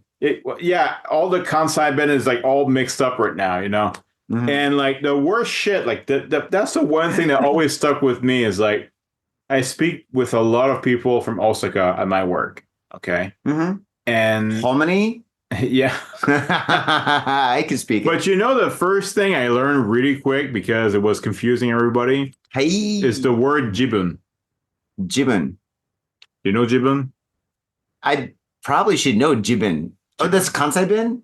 No, it's not Kansai bin. But jibun. What's jibun? Jibun. Fucking explain it to me. I'll explain it. So, okay. See, this is why I don't speak Japanese to Western people. Actually, okay. But faders, I speak Japanese pretty decently, all right? I've been here for fucking ages. You're fine. Yeah, I'm decently fine, right? Yes. But the thing is, I never speak with Western people because whenever you speak with Western people, they say something that you don't know, right? And then they're like, what? What? You've been living here for all these words and you don't know the word for footwort? Oh, I bet you know the word for herpes. I'm like, actually, I do. But it's just. I get that too. Like they like testing me with like some like rare disease word. I was like, oh, that means you know that word. It's like, no, like it's not a word I use every day. I know, but I'm not insulting you by saying this, though. But I'm just saying that's why I'm going to explain. Maybe that's a tip for everybody. Like, yeah. So jibun, that's my tip. Okay. That's my tip. So if you're in Tokyo, jibun means like if you're talking, you say jibun. It means your own thing. Jibun. Okay. Jibun. So it's like my story. Like or my situation. This is my thing. Jibun no nani, like it's my thing, whatever. Okay. Jibun no jitensha is my bicycle. Okay. Oh, okay. But get this. If you say that in Osaka, jibun means the person you're talking to. So if in that case I say jibun no jitensha, it means your bicycle. So imagine this. I was using jibun all the time and I stopped using it because of that. Because if I would say it in Tokyo, it meant myself. But if I said that to anybody in Osaka, it meant them. So it was confusing everybody. What do you mean? This is my pencil. It's your pencil, dick. No. Okay, cool. I would like oreno. Like yeah. Casual. Jibun. Okay, cool. Wow, you learned. Yeah. Faders, today we learned something. Today we learned the more you know. The more. Yeah, that's with right. the star and shit. Holy shit, jibun. How come I not? See, I learned Japanese. The thing is, I'm sure you've heard it before, but it's just never something you want to use, so that's fine. I'm not judging or anything, No, you should judge. Okay, your Japanese sucks now. Yeah, I know it does. Dude, I learned Japanese from like izakayas and bars and just like hanging out with friends. Well, I never went to a school. I got to go to a school and like fucking straighten out my grammar, dude. I really should. I know. It's at the point where it's just like, well, it's not embarrassing, but it's not. But at this point, like you've spoken it so much, it's like, why would you go back? Like. To straighten it out and stuff, to speak more like perfectly. Man. It's like you said, you learn it in bars and everything. I learned it mostly online and shit. Did you really? But, yeah. So like when I came here and I started speaking to people, like some other foreigners who learn it from like textbooks or whatever, they go like, how the fuck did you learn that kind of Japanese? It's like, well, just from online, I guess, whatever. Like I knew all like the online references or like some memes and shit like that. So So the Japanese were like, oh, you know this? Oh, I'm surprised. And the foreigners are like, what the hell? Where did you learn your Japanese from? Yeah, that's another thing when you speak Japanese. People are impressed that you know a word. Like, you say like no, not you know a word. That's good. Watashi wa. Yeah. No. Like, for example, if I say, bimio, like, how do you know bimio? Like, it's something that's like a secret word that opens up like a secret door where there's gold or something. But also what I hate is like the textbooks. Like, I mean, I never really learned much of the textbooks, but when I read them, it's like, okay, it's from Japan. They should know that nobody fucking speaks that way, and yet they write it down that way. No, but like it's the same thing in all languages, though.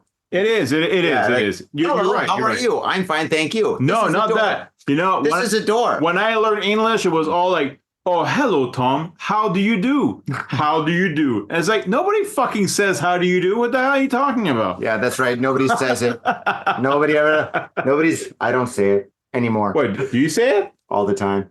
You say it? No, I never say it. Come on, man. Oh, you never said that. How do you do? I do fine. And you? I do. But then it makes me wonder, like, where did they take that wording from? Was it like, what was it do I older do? Style, or like, I don't know, like, I don't know how that works, but I think it's Celtic. Something like that. It all comes down to the Druids. Yes, let's go with that. Fucking Druids, man. Fucking Druids. Druids. On the pointy little hats and shit. See that? I think of KKK. It makes me pissed off. Fuck the KKK and the Druids. Fuck you guys. Yeah. I'm not taking photos of you. Oh, I feel I could document that. I don't know. Well, we are live. Do you think there's like a population of Druids that are like, well, fuck you too, Johnny. Fuck you. I've been a Druid for 4 years now, and I've been watching your podcast for 4 years just for like the moment that you're gonna say, I'm gonna have an artist photograph you or something like that. They're like, oh, well, enough. Eat shit, man. I've been waiting this whole time for this shit. I don't like your podcast anymore. Oh, dude, trust me. They tried to fucking blacklist me, dude, a couple of times, dude. Wait, what, for real? No. When me and Tom were doing the podcast, we used to get really belligerent and drunk and stuff. Whatever. Yeah. We get some emails and shit when the whole cancel culture was big and shit. And yeah, it was just like, oh, delete. Wait, should I respond? Dude, I do that too. I don't care. I've received a lot of bad emails. Do you think I'm gonna fucking like read it and be like, you know what, maybe you're right? No, I fucking delete. Well, it's shit I get, man. Like I get people like I recently not so much, but like what kind of emails do you get? I mean, your stuff is like when you have the girls in the plastic bag. Okay. So, get this. So I used to be part of... wait, hold on. Let me get comfortable. This is going to be a good story. Yeah. I've been waiting for us to hang on. We've been meaning to do this for a long time, and I'm so glad we waited until... So this is like... I thought you forgot me for a second, and I'm like, I think he's just busy, so I'm like... Do you know how busy I am? I think he's just busy, yeah. Dude, if I showed you my calendar and all this shit, I got all this stuff... Dude, I just came back from Kagoshima. I got to go to fucking Izu next week. Really? Yeah. I like Izu. Yeah. No, I love Izu. I'm going to go there. I mean, it's great. It's this amazing event. You're going to Namazu, or like, where are you going? I don't know where I'm going. I'm going to go to this outdoor underground music festival. They got me this World War II bunker. That's in Izu. Yeah. Shit, really? That exists? I'm going to show you some video. It's like in this concrete tunnel that goes down into like this area and stuff. And I got to go down there. Legit bunker. Yeah, shit. Yeah. I have no idea what the purpose originally was for, but it's really old. And I'm going to set up like all these black lights and paintings, and I'm going to have like live paint for like 12 hours. Well, I don't know. Maybe I'll live paint all night, but it's like at this campground. Dude, it's like the most awesome. I got to plug this. Okay. Plug it in. Okay. Plug it in real deep. Creators, for all you guys that's watching this live right now, the More Than Music guys, More Than Music Japan, Google it, look it up and stuff. They produce some of the best parts. Justin's been on the podcast before. Justin, the organizer. They produce some of the best parties and events in Japan. Their events are absolutely amazing. The bands and DJs that they book, Dembski, holy smokes, Dembski, the shamisen-is. It's like a heavy metal band that only plays shamisen, dude. Good, yeah. More Than Music has like this amazing collective of bands and musicians, dude, and like the coolest fucking people. I love them. I love every single person that's in that organization. They're so great. And anyway, they've came to the point where they're organizing a festival, which is happening on. It's like the last. Just go to the website because I'm kind of drunk. I don't want to say the wrong date, but go to the website, check it out and stuff. It's like the last weekend of September and stuff. And they get this festival. They have this huge mega campgrounds that's in Izu. It's like the size of like Shinjuku, right? It's huge. They got all these different sections. You can't stay there or like... Dude, fucking, yeah, you got to stay there. It's like a 3-day event. It's a 3-day thing. Okay, all right, yeah. It's a 3-day event with like so many bands. There's like an incredible amount of bands. That's pretty cool. Dude, take a look at this. Here, I'll put it up. Oh, wow, okay. This. It's a big map and like the whole like train camp and you get on a train to go around the thing. Like this goofy little kind of like train that goes around from like this area where there's going to be whatchamacallit. There's going to be like stage here, a stage here, a stage there. I'm in Indian Village where there's going to have like all these like mega like kind of like jungle gym things or Indian fort. God, okay. Isn't that insane? Here, Faders, I'm going to put this up for all you guys who are watching us live on whatchamacallit, YouTube. But yeah, that's the festival. Oh, the festival That like thing, go there, just go there. Dude, it is so crazy. So I'm going to be in this underground like thing, whatever. It's like this concrete like thing, and I'm going to bring in all these candles and shit. I'm going to have black lights and candles. And I was like, hey, is there going to be a DJ down there? And they're like, oh, yeah, we've got a DJ stage, which is really close. You can hear the music. I'm like, can I bring my own speakers? They're like, yeah. So I'm going to bring like my own speakers and stuff. I'm going to be playing drum and bass and shit while I'm painting. Yeah, that's pretty good, man. That's awesome. So, yeah. My point is, I am so busy this month. I am so busy. No, I get it, man. I'm not judging that, So I've been wanting to podcast with you. And I've been wanting to podcast once or twice a week, but it's just like I just don't have the time, It takes a long time, man. And then I can't do this. When I'm like doing like all my other jobs, and then when I finish all that stuff and I can finally go in the studio and start painting it, I can only paint for like a couple of hours because I just get so sleepy, Well, it's like me, okay, I don't have events or anything like that, but like I tend to sit just like be a recluse like all the time because I'm just like at home or at a cafe always creating stuff. Yeah. And I never then at some point I'm like, oh, I wish I could have met a friend today or just go out. Like I didn't plan in advance to do something. So I just end up like spending all the free time working on shit, So it's like, okay. That's good. That's what like a real artist does. I think so. Yeah, that's what happens. Like, right here, The real deal. I'm the real deal. Yeah. No, I say the same thing when people talk about my art. Like, oh my God, you're such an artist. I'm like, yeah, dude. I got colitis. What's colitis? Well, in Japanese, they call it colitis, and that's a different story. But yeah. Yeah, it's not a clitoris, but whatever. Do you want to hear the story? Yeah, sure. Okay, so all right. As I told you, I thought I had this huge problem in my stomach and stuff, and basically it was due to stress and a bad diet, and not sleeping, drinking too much. Yeah, too much parties. Yeah, that. So anyway, I felt like I got shot in my stomach, so I go to the doctor. Long story short, by the way, this is the edited story. Because of time. Yeah. So I go to the doctor and the doctor gives me an MRI. I get the MRI done and stuff. And the doctor, he's like, oh, no, my God, you've got colitis. And he's pointing kind of like at my bottom big part, blotch on the screen, like, hey, there's blood there. Well, he showed me that. And then he started pointing like this, like you got colitis, he's in a chair that's higher than me. And I'm like, wait a second, colitis. And he speaks English, right? So I'm like, doctor, I've got colitis. So basically you're saying I got a pussy in my stomach? He goes, with a straight face, he goes, no, it's not that. No, you've got colitis. Your intestines are bleeding because of stress and a bad diet. I'm like, doctor, that was a joke. That was like the best joke I've ever said in my whole entire life. But never... No, he got it, but he's such a serious person that he just like, no, it's not that. Too serious. Dude, have you ever had a patient say something? It's not that. But for me saying that, do you think that could be a disorder? Like, no, it's not that disorder. No. I had a patient earlier that had that. No, this is completely different. Your intestines are the run of the mill kind of thing. You just see that every day. Isn't that funny? Yeah, I think it's great. That was a great joke. No, it's not that. Disappointed. I called my sister because my sister, she studied medicine and stuff. She's kind of like a psychiatrist. So I called her up. I'm like, hey, Bree, so, I've got colitis and what should I do? Like, I mean, the doctor said I should change my diet and I got to do this and that. And she's like, what are you talking about? What? Colitis. She goes, it's colitis. Colitis. I'm like, it's not colitis? Is it because like the Latin thing or whatever? Like, and it's just, oh my God. I don't know. Going on at the same time. I think I really offended my sister though. She's like, wait, is this a joke? Is this a joke? This is a joke because I don't like it. Tell him, Mom. You don't like it? I won't give a fuck. I told my mom that joke. That story, which the joke is involved in it. And she's like, okay. No, my mom, my stepdad thought it was hilarious. We're all drinking. My dude, I fucking love my mom, my stepdad. They're drinkers. Yeah. They love to drink. And so when we get together, we drink and we tell stories and stuff. Yeah, whatever. We just get together. I told that story after a couple of drinks and they thought it was hilarious.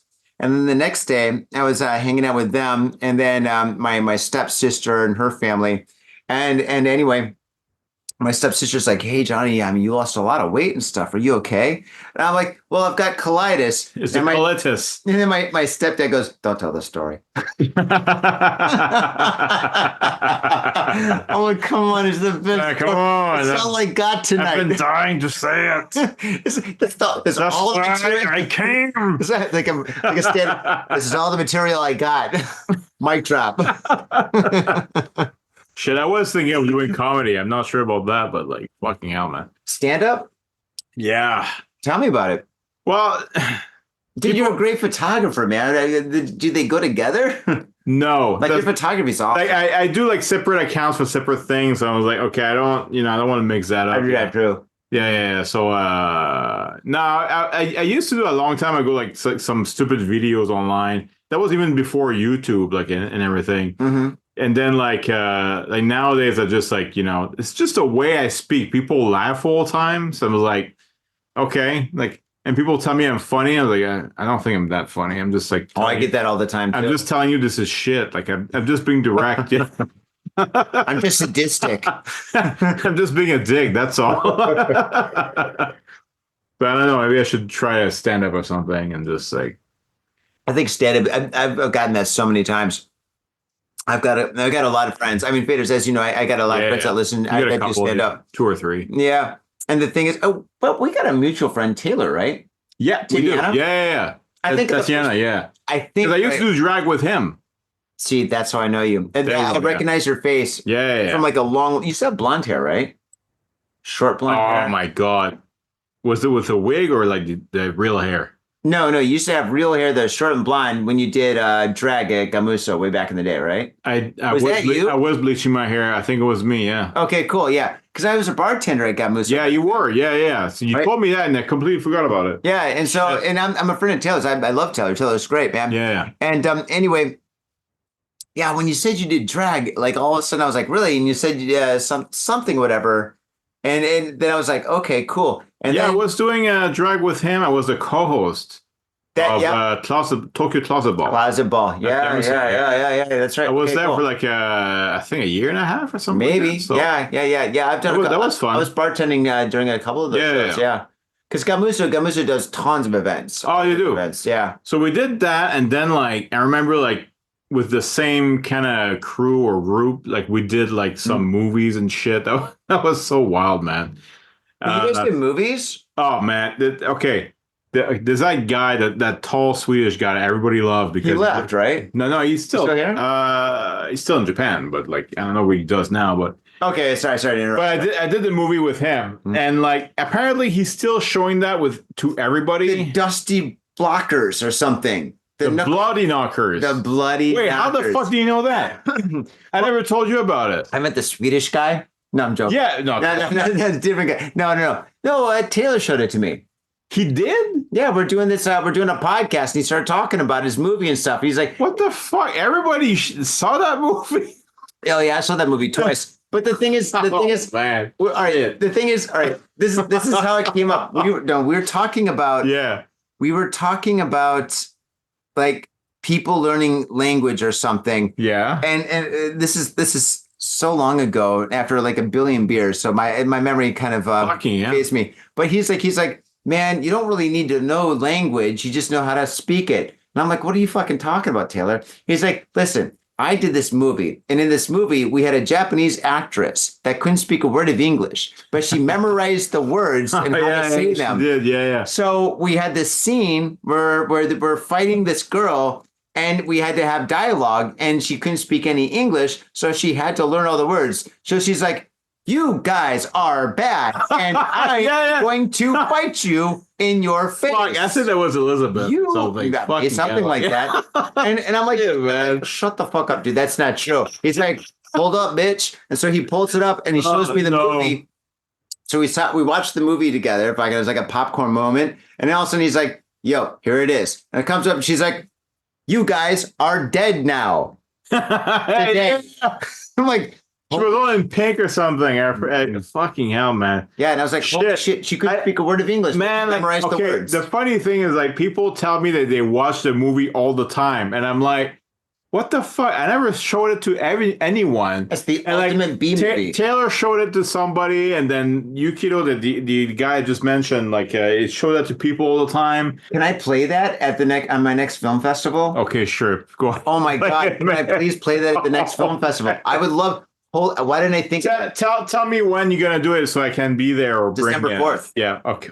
December 4th. Yeah. But the thing is, like, I thought that. It's like, okay, to me, this is such a low quality. It's not even B. It's like C movie or something, you know? Pretty bad. Like, it is fucking bad. Like, did you only get one bottle of wine? I did. I'm sorry. No, it's okay. I should have brought more. I didn't think of that. No. I just realized we're out. But no, I'm so sorry. I didn't mean to interrupt you. Yeah, it's okay. It's okay. I'm thinking out loud when I'm waiting. Okay. So, like, fuck. I mean, like, okay. Like those two showed that movie to so many people, and then they see me and they go like, "Wait a minute, I saw you before." It's like, no, you didn't. I never met you before. Like, no, I saw you somewhere. And then they mentioned some movie, and I'm like, for fuck's sake, I can't believe like you guys, all of you guys saw that movie. Yeah. It's like, shit, man. And the worst is, like, I just played as a woman in the whole movie. And then, wait, there's that one short scene as a guy. You don't even see my face. And I'm like, for fuck's sake, amazing man. ankles. So, shit, man. Oh, the weird shit I've done in my life. Okay, that's cool. Tell me about it. But dude, I get recognized every so often. Like the last time I got recognized from Got Fitted Japan, which is completely random. It was like actually at this intersection right up here, which is It's not It's Komazawa Dori going down the hill. Okay, from Ebisu going down and stuff. And then there's the street that goes up to fucking Dakanyama. Mm-hmm. I was riding my bike. And I'm riding my bike, and I ride a BMX, so you're kind of like basically standing. Yeah. It was like a green walkway, right? So like what's called, there's like a section where like there's like a time where like the whole intersection has all green lights, so people can just go any which way, right? Kind of like Shibuya Scramble. Yeah. And so I'm riding my bike, and then I'm riding, and it was like two white dudes and a Japanese or an Asian girl. I don't know if she's Japanese. I don't want to get racist. An Asian girl. And anyway, she was from Mongolia. You didn't know that? What the hell? Possibly. I didn't even. I saw her for a second, right? I'm riding my bike like this, and this girl goes, "Got Fitted Japan," and then I just looked over, and I was like, "Yay!" And then I just rode my bike over, and then you just like ran into a pole or something. Yeah, and then here I am. I teleported, and here it is. Yeah. No, I get that sometimes, man. Like, I mean, like I forgot about shit I've done, and then people like just, hey, I've seen you before doing that thing. It's like, fucking hell, I forgot about this. Yeah, well, now they're gonna recognize you for your photography, man. Yeah, well, but I don't show my face. Because of this. Because of this. Yeah. Now you guys know better. Mm-hmm. Yeah. I mean, I'm not saying no to doing drag again or anything like that. It's just like, I don't know about you, but like, I mean, when I do something, I say photographer right now, okay? Mm-hmm. But I do a lot of visual arts as well. Yeah. So like to me, like I kind of rotate like anything I do. So I'm gonna do some creation, work on some artwork, and then like, okay, well, it was not entirely photography, but it was something else, and then like I kind of have many projects on the side. Yeah. And then like years later, it's like, I have an idea for that. Like then I finally do that project again. Then I finally finish it like a year or two later, Yeah, that's so. Shit, man, like fucking art. Dude, sometimes, dude, it takes fucking forever. Shit, I have like photos that I've taken like 2 years ago. Mm-hmm. And I still didn't put them up.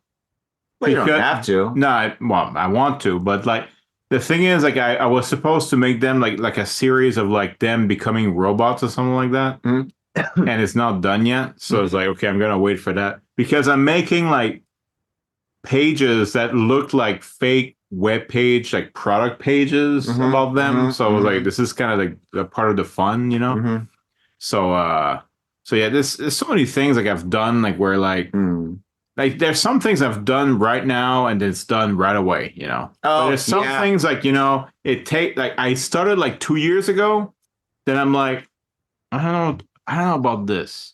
Yeah. And it just stops there for a while, and then like a year later, it's like, oh wait, that thing I did. And then you start working on that, and then it's done. You know, like 3 years later for fuck's sake. Oh, okay. It's like fixing an old car or something, right? Yeah, and you finally do it. You know. Mm-hmm. Actually, there was that one of the photos I showed at the gallery. There was like that one dominatrix with like, covered in slime and everything. Like she's like the expert, like in like she's Hinako, like the mistress Hinako, and like she's an expert in like all kind of fetishes. Okay.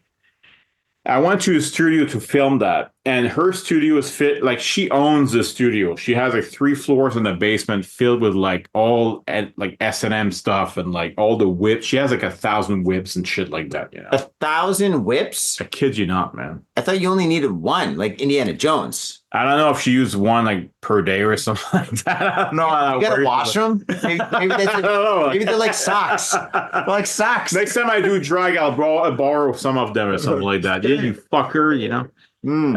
So yeah, we did it there, and like when I like the thing is, I brought my equipment, but it was not compatible with some of the lighting, and I was like, "Fuck." Okay, so I just do everything I can, and then I take the photos and I look at this like, "Fuck, it's full of noise, man. I can't.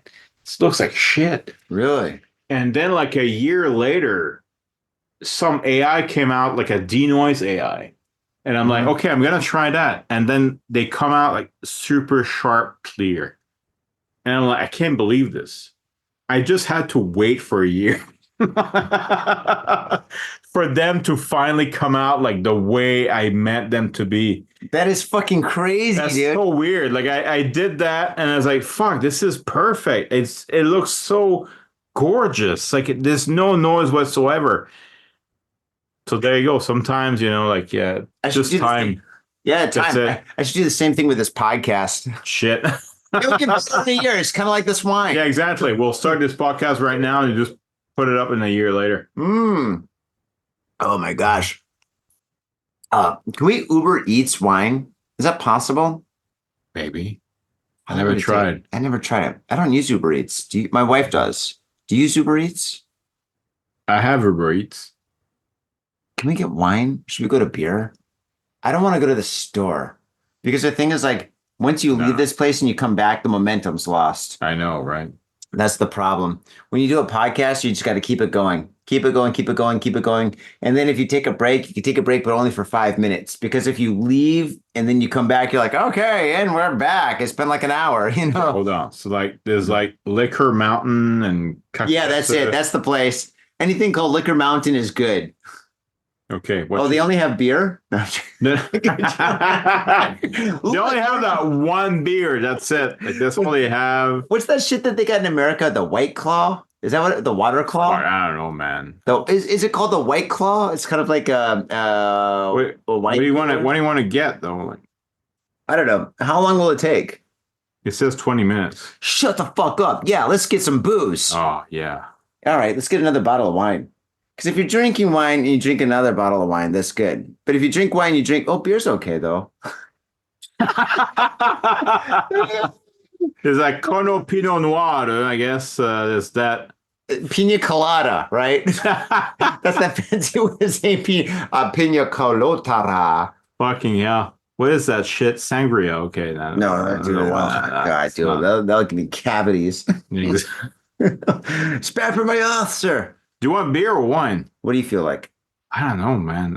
Anything is good for me now. Like, I'm feeling it. Well, we just finished a bottle of really nice wine. It's gonna be really difficult to top this. So let's get beer. Yeah, okay, I think getting beer, you can't go wrong with beer. What is that thing? Maho IPA. What is that? That's Monk. No, I'm joking. Whoa! I almost said a really bad word. Let's try it. Go for it. How much is it? It's 2,800. 2,800 yen for how many? For get one free. What the fuck? For 2 of those? For 3. 3 beers is like $30. No, just get Asahi Super Dry, man. If they have it, hold on. What, Beer Mountain? They have Budweiser. What the fuck? They must have the Asahi then. Yeah. Shit, where's the Asahi? Come on. Just go to say beer. It says Uber. Champagne. Where's the beer? Just give me a beer. Beer. Okay, there you go. Okay. But where is it? Well, that Uni. How do they have Budweiser but not Asahi? They have an Elvis juice. What the fuck? Elvis juice. Oh, that's some Harry Potter kind of weird shit. Okay. What about the Punk IPAs? Okay. The Punk IPAs? Did you see that?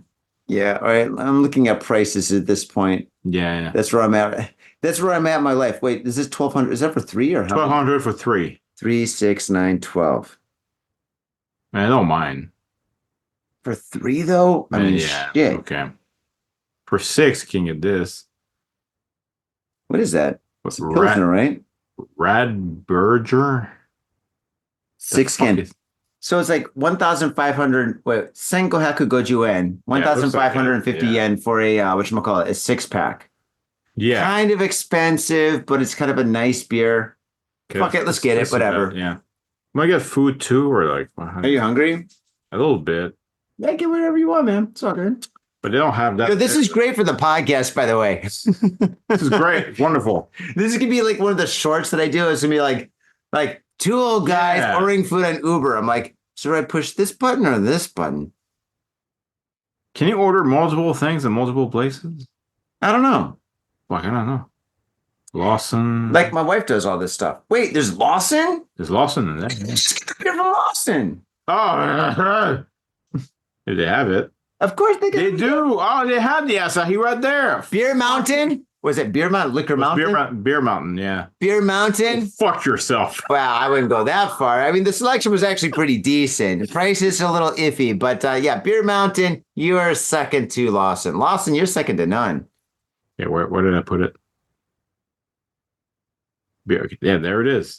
There we go. 2 of them, 4? Wait, how much? They're normal price, right? Yeah. Fuck yeah, dude. Let's get fucking 10. 10? Let's roll deep. Jesus. Wait, I gotta work tomorrow? I gotta have to work tomorrow. Yeah. Okay, let's just get 5 each. 5, okay. 5 each. I'm not gonna drink 5. Right. Wait, you're riding a bike, right? What kind of bike do you have? Do you got a Mama Cherry? No. No. You got a Mama Cherry, you can do 10. No. Wait, you got your Street Rider? Yeah, just like a normal e-bike. Oh, shit. Okay, yeah, let's get 2 each. That'll be fine. It's not the... Dude, do you do yoga? No, why? Dude, because you're crossing your legs like that. I can't cross my legs like that. You can't? Christ. This is normal for me. That's normal for you. Yeah, that's what I'm asking if you do yoga. That's not normal for me. Like this right here burns. Jesus Christ. Fucking hell. Oh what my food God. do we get? Like the fucking chicken shit there? Like, I don't need food. you don't eat food? Okay. I know I don't need food. No, I'm I'll fine. eat food. No, that's totally cool. The best podcast ever. This is where everybody gets bored and like, oh, fuck this. Change the channel. Click, click, click, click, click. Ha! I know how old The you are. best podcast ever. Worse. For how long do you do it usually? Usually I try to go for an hour, but this is just, I mean, since we're live and I haven't seen you in like such a long time, Yeah, I mean, we're just, and this right here, I mean, yeah, like I said, it's live. So like, we're just having fun. So yeah. That's awesome, man. Yeah, and basically all I wanted to do is like just like hang out with you, number 1, and B, promote your photography, number 2. And 3 was like hang out with you, drink with you. There we go. Drink. There's the drink. There's a drink part. There's something into it. Okay, I ordered some chicken, but I don't know. Yeah, just order the food. When it comes to the food, order for yourself. For me, I'm completely fine. Okay, so I just ordered some chicken then. Yeah, I'm on the liquid diet tonight. Liquid diet. No, it's pretty awesome. Probably somewhere out there in the world, somewhere, there's somebody that's in their basement by themselves that's really lonely, that's watching us and having a drink too. And they're like, oh my God, you know what? I was all by myself. I was so lonely, but now I'm hanging out with you guys and I'm drinking with you guys. This is so awesome. So yeah, for you, that guy out there or girl, you know, or whatever, you know, come by. It's great to hang out with you. Thank you very much for joining us. Trying to the drop off. Shit, like I thought I was gonna deliver at my place, not your place. Fucking hell, man. Yeah, I haven't delivered it to here. Go to checkout. Address seems far away. Well, no shit, I'm not home. Let's deliver it to North Korea. Dude, I will pay 2,000 yen. Yeah, here, let me. I'll pay for that, dude. I'll pay that to you, man. I'll give you that 2,000 yen. Let's just see what happens. Hold on. Let's try. Somebody in North Korea is like, thank you. Thank you so much for your generosity. What is beer? They drink it. They're like, oh, this is the best. Wait, hold on. So, fuck, I have to change the current location. Yeah, change it to current location. The fuck? Where's the Lawson now? How does that work? Try 7-Eleven. There's more 7-Eleven. Wait, yeah, there's more 7-Elevens near here than Lawson. Hold on. English is getting tough. Oh my God. It's weird when you start thinking in Japanese and you got to switch it over to English. I know, right? Wow. We'll get it, man. We'll get it. Okay, there's a Lawson. That's a Lawson. Mm-hmm. They still have the beer, I think. They must have the beer. How would you be a Lawson? Oh my God. If you're in Shibuya, yeah, and it's 5:00 at night and they have the cutoff and you want a Lawson beer to your place, can you do that? Because the convenience stores are going to stop selling alcohol at 5 p.m. It's like, wait, what? Really? Even the comedy? Have you ever been to Shibuya during Halloween? No, I tend to avoid it. Good call. But what they do is they put like a curtain. They I don't know where the fuck did they get a curtain? But they put a curtain on the alcohol section. Really? So yeah, that means like you can't obviously you could just move the curtain, but nobody does, right? So the Lawson, which is Lawson, is the one that's in the red light district. Yeah. I went in there with some friends and stuff. We're right by the Ruby Room, and it was Halloween. Was it last Halloween? I think it was last Halloween. We're in the area and stuff, and anyway, we went from Ruby Room to my friend's bar, and as we're walking and stuff, I was like, let's get a fucking beer. So we walked into that, which called this corner conveni, and I think it was a Lawson, whatever it was. We walked in, they had a fucking curtain.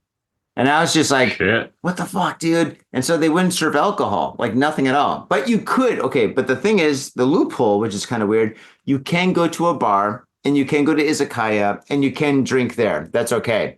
And some places, you're probably able to take a drink out, so. What the fuck, though? I don't know, it's weird. It's kind of weird. Yeah, but anyway, yeah, so alcohol is going to be banned. But people generally follow the rules. I mean, when they banned smoking on the streets, everybody stopped smoking on the streets. I mean, occasionally you see people smoking on the streets, or people, especially people on their bicycles. People with their bicycles, they don't give a shit. But it's just like, I mean, yeah. Are you okay? I think I'm fine. Wait, so drop off. This is here. Wait, are you sure that's your pull out? You can check. Hold on, because we got that. We need the correct address for that. Oh no, that's right. We got this that the big ass thing there. Yeah, don't say what that is. Okay, so do the drop off, and the drop off should be like right. Can I zoom in any more? No. Okay, just go as precise as you can, and I'll add the entrance as well. I'm not wearing my glasses. Oh, hold on. I can do it for you. That's right? fine. I know where it is. There. No, I got to move it like that. Okay, There we go.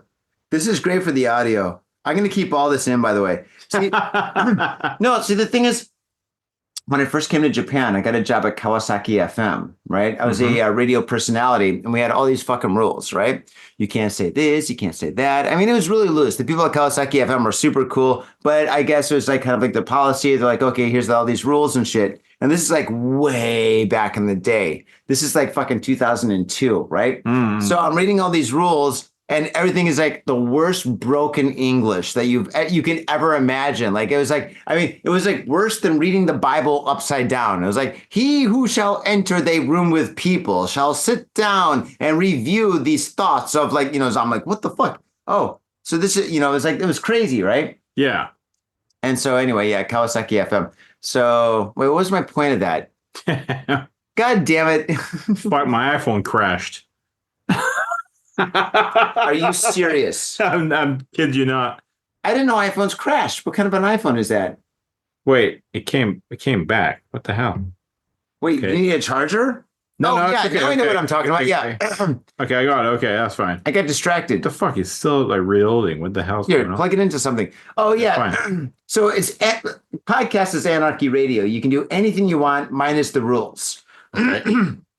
So God Forbid Japan here is anarchy radio. So basically what you see, what you hear is what you get, right? Actually, I'm not even going to edit this episode. This episode, what you're getting Just raw. Now that I said that, Fucking raw this is episode it, man. there. We're going punk rock all the way. Yes. Okay, it's ordered now. It's ordered? Yeah, I got my beer and chicken. So that's Fuck fine. yeah, dude. That's awesome. 20 minutes, right? Yes. Are they 10 to 30 it said, so whatever. Okay. Yeah. So it's all good. All right, I'm gonna pick that and it says like choose something if something is out of stock, whatever.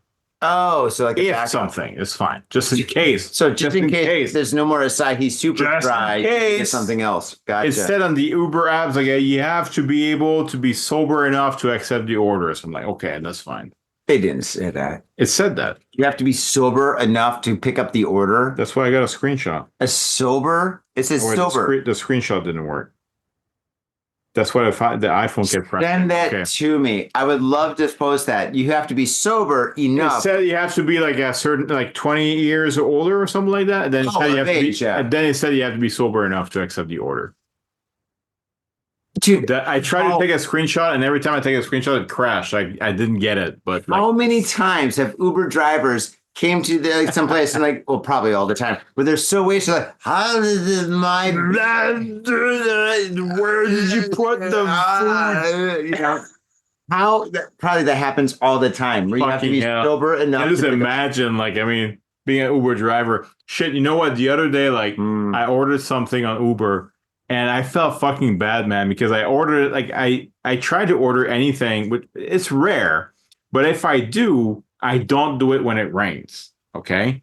But then recently it was raining a lot. So I was like, okay, I'm hungry and I need to get something. So I ordered that. And I kid you not, like just like 10 minutes later, it was fucking flooding. I was like, what the hell? I didn't know if rain was coming that bad. Felt so bad, you know? Mhm. It was, like, normally I never give tips, but in that time, like, okay, I'm going to give something, you know? Legend. Legend right here. Legend. But like, okay, the thing is, I sent her a message that I'm going to wait for you at the door so you don't have to go up the stairs. You know why? Nice guy. Typical Canadian. Super nice. Sometimes. Ha. Often I'm an asshole, but not this time. Ha.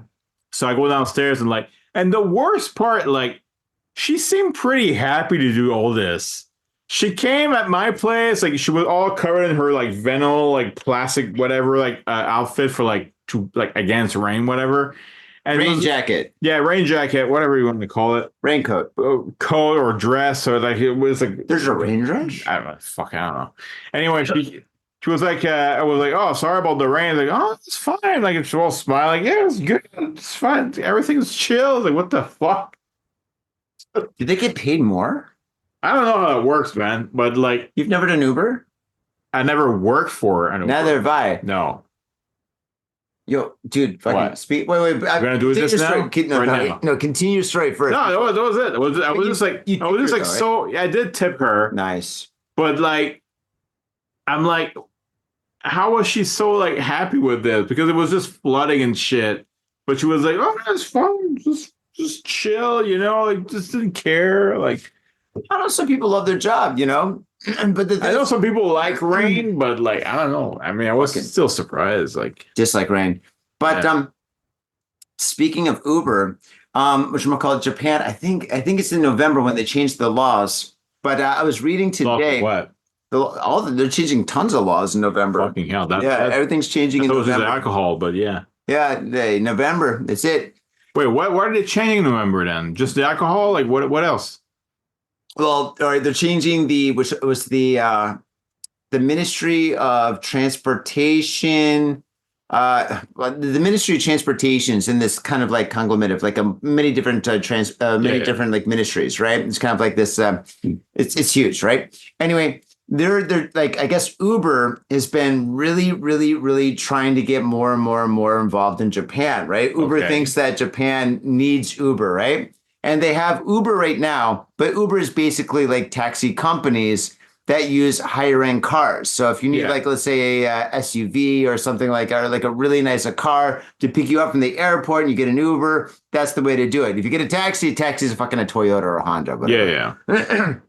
But anyway, Uber has been lobbying like a motherfucker here, right? Okay. And they actually made it to the point where in November, average citizens like you and me who have a license, a driver's license and a fucking car, you can be an Uber driver here in Tokyo. Oh, so that's surprising. Shit, I didn't think it would happen. So they're actually like, there's like all these restrictions and all these rules, of course, but still it's kind of like this little like open way where like an average citizen from like, I think it's like from 5 to 2. It's like these weird hours, right? Fuck? They get limited hours where like average citizens can be like fucking Uber drivers. Shit, right? Really? So Uber is going to be a thing here in Japan soon, which is going to be cool. But this is just a test run. There's like this test limit to see if it works or not, right?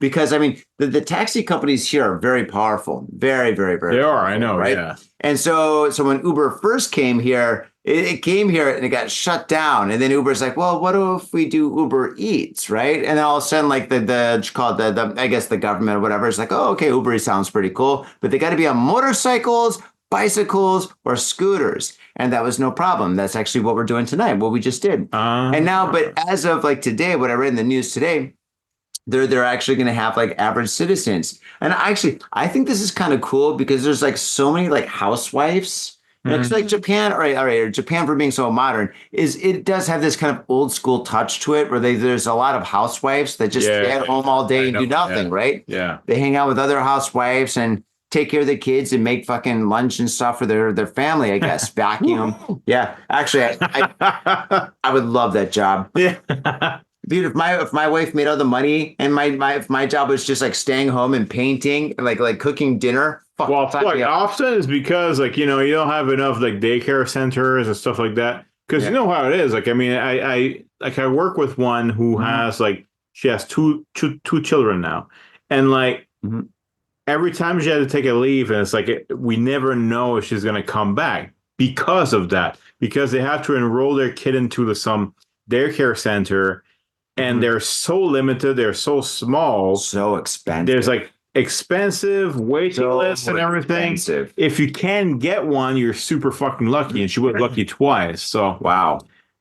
Yeah. So, but I know some people were not that lucky. And then like, it's basically like, oh, well, now I have to quit my job because now I have to be a housewife kind of thing. So that's what it is. But that's actually they're forced into it. But the thing is, also, when they're a housewife, they do have a lot of free time to a degree. True. I mean, once their kids like start going to kindergarten or some shit, right?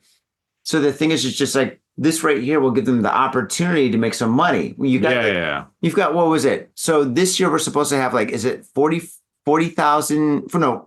million tourists or something? It's ridiculous. I love count, but yeah, a ridiculous number of tourists, and all these fucking tourists that are coming here and shit. They're all like taking taxis and Ubers and stuff, right? They take the trains as like a novelty thing, like, oh, look at I'm squishing the train. Let's do a selfie, right? Selfie shit, And then after a couple of days, they're like, dude, I don't want to get out of train. So they all start taking taxis, right? Last night, I fucking took a taxi home from fucking Shibuya, right? I could have walked, but I took a taxi. I was drunk. So took a taxi and fucking there's like all these tourists all up and down the streets, like hailing the taxis. And I'm like, fuck, dude. And it took me like maybe 20 minutes. Shit, didn't know that. Well, dude, it's just like. I bike everywhere, so I never really think of this.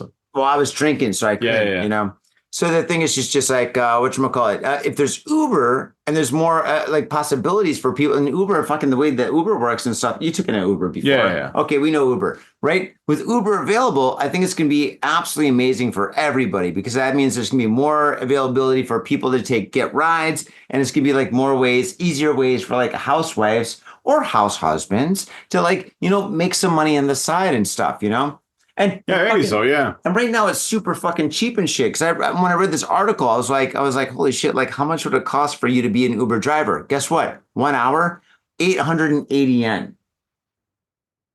800. That's like fucking all right for 880 yen dollars. That's like fucking $2.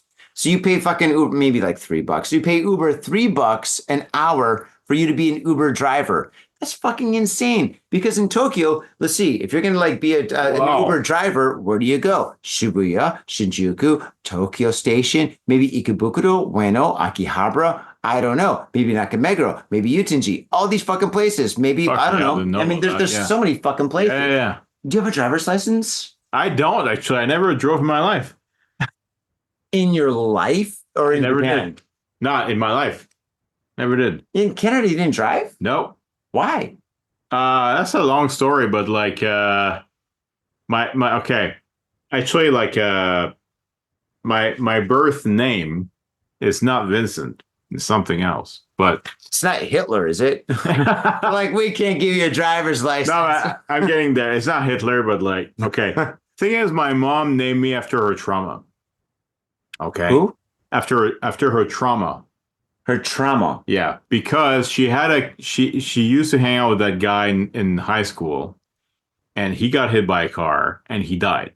Shit. So my mom named me after that guy, and I didn't know that for like years. I just found out about that like when I was my 30s, and even my dad didn't know. My parents are divorced, but like, is that why your parents got divorced? No, my dad didn't know about this. Like, I just told him about that later. And he's like, what the fuck? I didn't know about this, you know? Holy shit. Okay. And so what was weird to me was like growing up is like how my mom would and dad kept saying, oh, you should learn how to drive. But then they would never show me. They showed my sister right away. But me is like, they always came out with an excuse like, oh, well, you're going to wreck the car, blah, blah, blah, blah. So I never learned from them. So it's like, what the fuck? Why do they never want me to? They want me to learn, but not from them. So it's like, yeah. So that was part of it. Like, my mom was like super protective of me, like way overprotective when I was growing up. So yeah. So I guess that's why. Is it weird for me to say that didn't really make sense? What do you mean? Wait. So your real name is what? Trauma? No, it's not trauma. She named me after her trauma. So what's your real name? I'm not saying it. I don't want to use it. Is it Hitler? It's kind of like Hitler, but it's not. It's like Hitler minus the mustache. No, it's like, not a bad name. Hitler. It's Hitler. It's Hitler. Oh, okay. Not the H. Okay, don't say your name. I don't want to pressure you. I'm sorry. But okay. Well, that's oddly bizarre. But wait. Yeah, it is. Well, I'm not a weird person. I know that. That's fine. No. Actually, well, that's what makes you special. And that's why we love you. All right. Oh, thank you so much. Yeah. So kind. Yeah. So you've never driven? I've never driven a car. No. Do you want me to teach you? Yeah, sure. Okay. I can teach you. See, now this is could be the best podcast video ever. Dude, we're gonna get viral. Hello. Fuck. Right. Just teach me how to drive. There you go. All right. No. Right now, tonight, while we're drunk. No, not in this country. No, not right now. No. I know what you mean. Yeah. Holy shit. No, don't do that. Oh God. No. Do not drink and drive in Japan. No. Bad. But no. Okay. So this would be a great podcast, right? I'm an American guy that grew up driving on the right side, right side of the road, and that's how we drive in America. Yeah, we drive on the right side. I've been for 20 in Canada too. Like it's the same thing. I've been to Canada. Yeah. Dude, I've been to Canada more times than most. Okay. But we drive on the right side of the road, and in Japan, I've only driven here other than taking my test once. So shit, really. Dude, my whole test, dude, get my driver's license situation was the biggest insanity in my life, dude. Because if that makes sense. Because I got my driver's license during COVID. Basically it's just like I had to get all these forms and all these documents. I had to get my California and Michigan driver's license translated over to Japanese and whatever.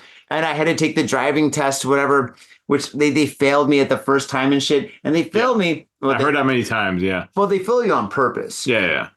They really fuck with you. It's like, if you've seen like Full Metal Jacket, right? Yeah. It's like the drill sergeant giving you the fucking test, right? Yeah. It's fucking horrible. But the thing is, the second time I passed like that, the guy was a sweetheart. But the first time, like I failed and shit. And I went after I failed. I was like, all right, I got to reschedule my test. I failed or whatever. Like, you can take it in 4 months. I'm like, what? Because of Corona, you can only take it in 4 months. Okay, so you take it every fucking 4 months and shit. So it's stuff like anybody else that fails now because Corona's done, you take it like the next I week. only know one guy who got it right away. Like it's some American guy, and what he was doing is like while doing the test, like every time he had to like wait at a stoplight or something like that, it would actually count out loud the seconds before he would go. But you're supposed to do that. But most, I guess, don't. I don't know. But he was doing it out loud. Like every fucking step. He was like saying everything out loud. Even to the point that the guy doing the test with him was telling him like, oh, you don't have to do that. But he's like, no, I'm going to do it, Yeah. And that's how he got it first try, and he got it right away. Well, okay. I don't know. But I know like in most cases, people don't get it the first time. So. No. Unless you're a hot girl. All the hot girls I know, like girls that are like, and in Japan, they're like 10s, but in like their country, they're like a 6. So like it's like any girl that's like fairly hot, right? Yeah, they've all passed. They're like, what? I passed in the first time. I'm like, I wonder why. But like, why is that? I wonder how the guy got me and stuff. Like he was mumbling everything. He's like, He's like, Masugu Shingo no Migi. And I'm like, wait. Masugu, Shingo no Migi anagashimasu. Shingo no Migi anagashimasu. He's like, Masugu no Shingo no Mayas. You yell at me, right? And I'm like, oh, okay. And then he'd mumble the next one. And then he'd mumble it again and mumble again. I'm like, hirari. I'm like, hirari, and when you're taking a driving test, the left, right, straight is coming up. You get closer. He's like, I'm like, it's time to tell me where to go. Right? And oh God, yeah, it was horrible. But the second guy was so nice. So, but the thing is, like, when they fail you, they make money off it and stuff. Yeah, like I that, know. or something. And I guess you got to study more or something, I guess. But anyway, I don't give a fuck because I got my driver's license. Well, lucky you. Yeah. So now I can teach you how to drive. Yes. Teach me how to drive. Do it. So, yes. So I think it'd be great that I'm a guy that learned how to drive on the RIGHT right side of the road. And then I teach you how to drive on the left side of the road. Oh. And I've only done it once. Yeah, that's going to be fun. Yeah. Yeah. I'll be honest. My wife, when I was driving her and our friends, they called me Grandma Driver. Because I was like, this is my first time driving. Well, the first time, even for me, I never drove, but like, even for me, the first time I got in the car in Japan, and then you're so used that like, okay, he's going to turn, left or something like that. But then he turns right. You think you're going to run into somebody, but you're not, It's, it's kind of disorienting, like the first time. Yeah. I don't want to drive in Tokyo, though. Tokyo is like way too crazy. The first time I drove was in Niigata, and it was like fine. I mean, the streets are a little bit smaller, they're a little bit more narrow. Yeah. But it's just like, I didn't have to worry about cyclists or those kickboard, electric scooter kind of guys. Yeah. Yeah, those guys are fucking dude. Those guys never. They're everywhere, man. They're fucking all everywhere, all over the place. There's like a warehouse of them over here. But the thing is, it's just like they never stop for red lights. They never stop for red light. Well, I'm sure some do, but like, you ride a bicycle. You see people go through red lights all the time with like bicycles and like those with kickboards. The bicycle, they're like kind of rare, but kickboards maybe a few times. The thing is, bicycle is always like, you never know if you're a pedestrian or a part of the street, It's kind of in the side. It's kind of like in the middle. But like kickboards, scooters for those who are not in Japan, because kickboards just got a Japanese name. Anyway, so they actually have a license plate. They need to be in the road. They cannot ride it on the sidewalk or anything. Really? Yeah. That's part of that's the actual vehicle. It's like riding a motorcycle, basically. Wow. So might as well have a motorcycle. Yeah. So I don't know about some I know are less. They don't really respect the lights or anything. I just remember that one time, I was riding my bike. No, sorry, I was walking. I was not riding my bike. I was walking, and I saw that girl like riding the fucking kickboard. And we look at each other, and I was like, she's cute. And then I just like run into a pole or something. Then I just felt embarrassed for the rest of the day. I thought the story was going to go in a completely different direction. No, I didn't photograph her or anything. Oh, geez. I got her number. I photographed her. It was amazing. Next time, man. Well, wait. Got a message from Uber. Hold on. They cancel your order? No. It happened. Your order from it's almost here. Please meet the courier. Should we call it a show? So we're getting more beer and we just hang out? Yeah, we can do that. Yeah. I mean, if you got to leave and stuff, and then come back or whatever. I mean, shit, I'll be sitting here like, hey. No, but he's going to come here, though. Oh, he's going to come to actually. Yeah. Oh, I thought you had to go downstairs. No, he's going to meet at the door, he said. Like, better fucking come here. Do you want to do something funny? Do you want me to like meet him with my shirt on backwards or upside down or something? Oh, my God. Wouldn't that be funny? Walk upside down. Go to him. I love fucking with people. I love fucking pranks with people. and shit. I used to do pranks all the time, man. Oh, God. Oh, fuck. I remember working in a call center, and I would just like... You worked at a call in Japan? No, I was back in Canada, many years back, and I would just like connect to my computer at home, and then make it like dial a phone number, and then I would call my boss at work, and just like play like I did a recording of my voice, like if it was just like talking on the phone, like it was just saying like hello, yeah, hello, can you hear me, like something like that. And I was like play that back on the cell phone. phone's like this big back then.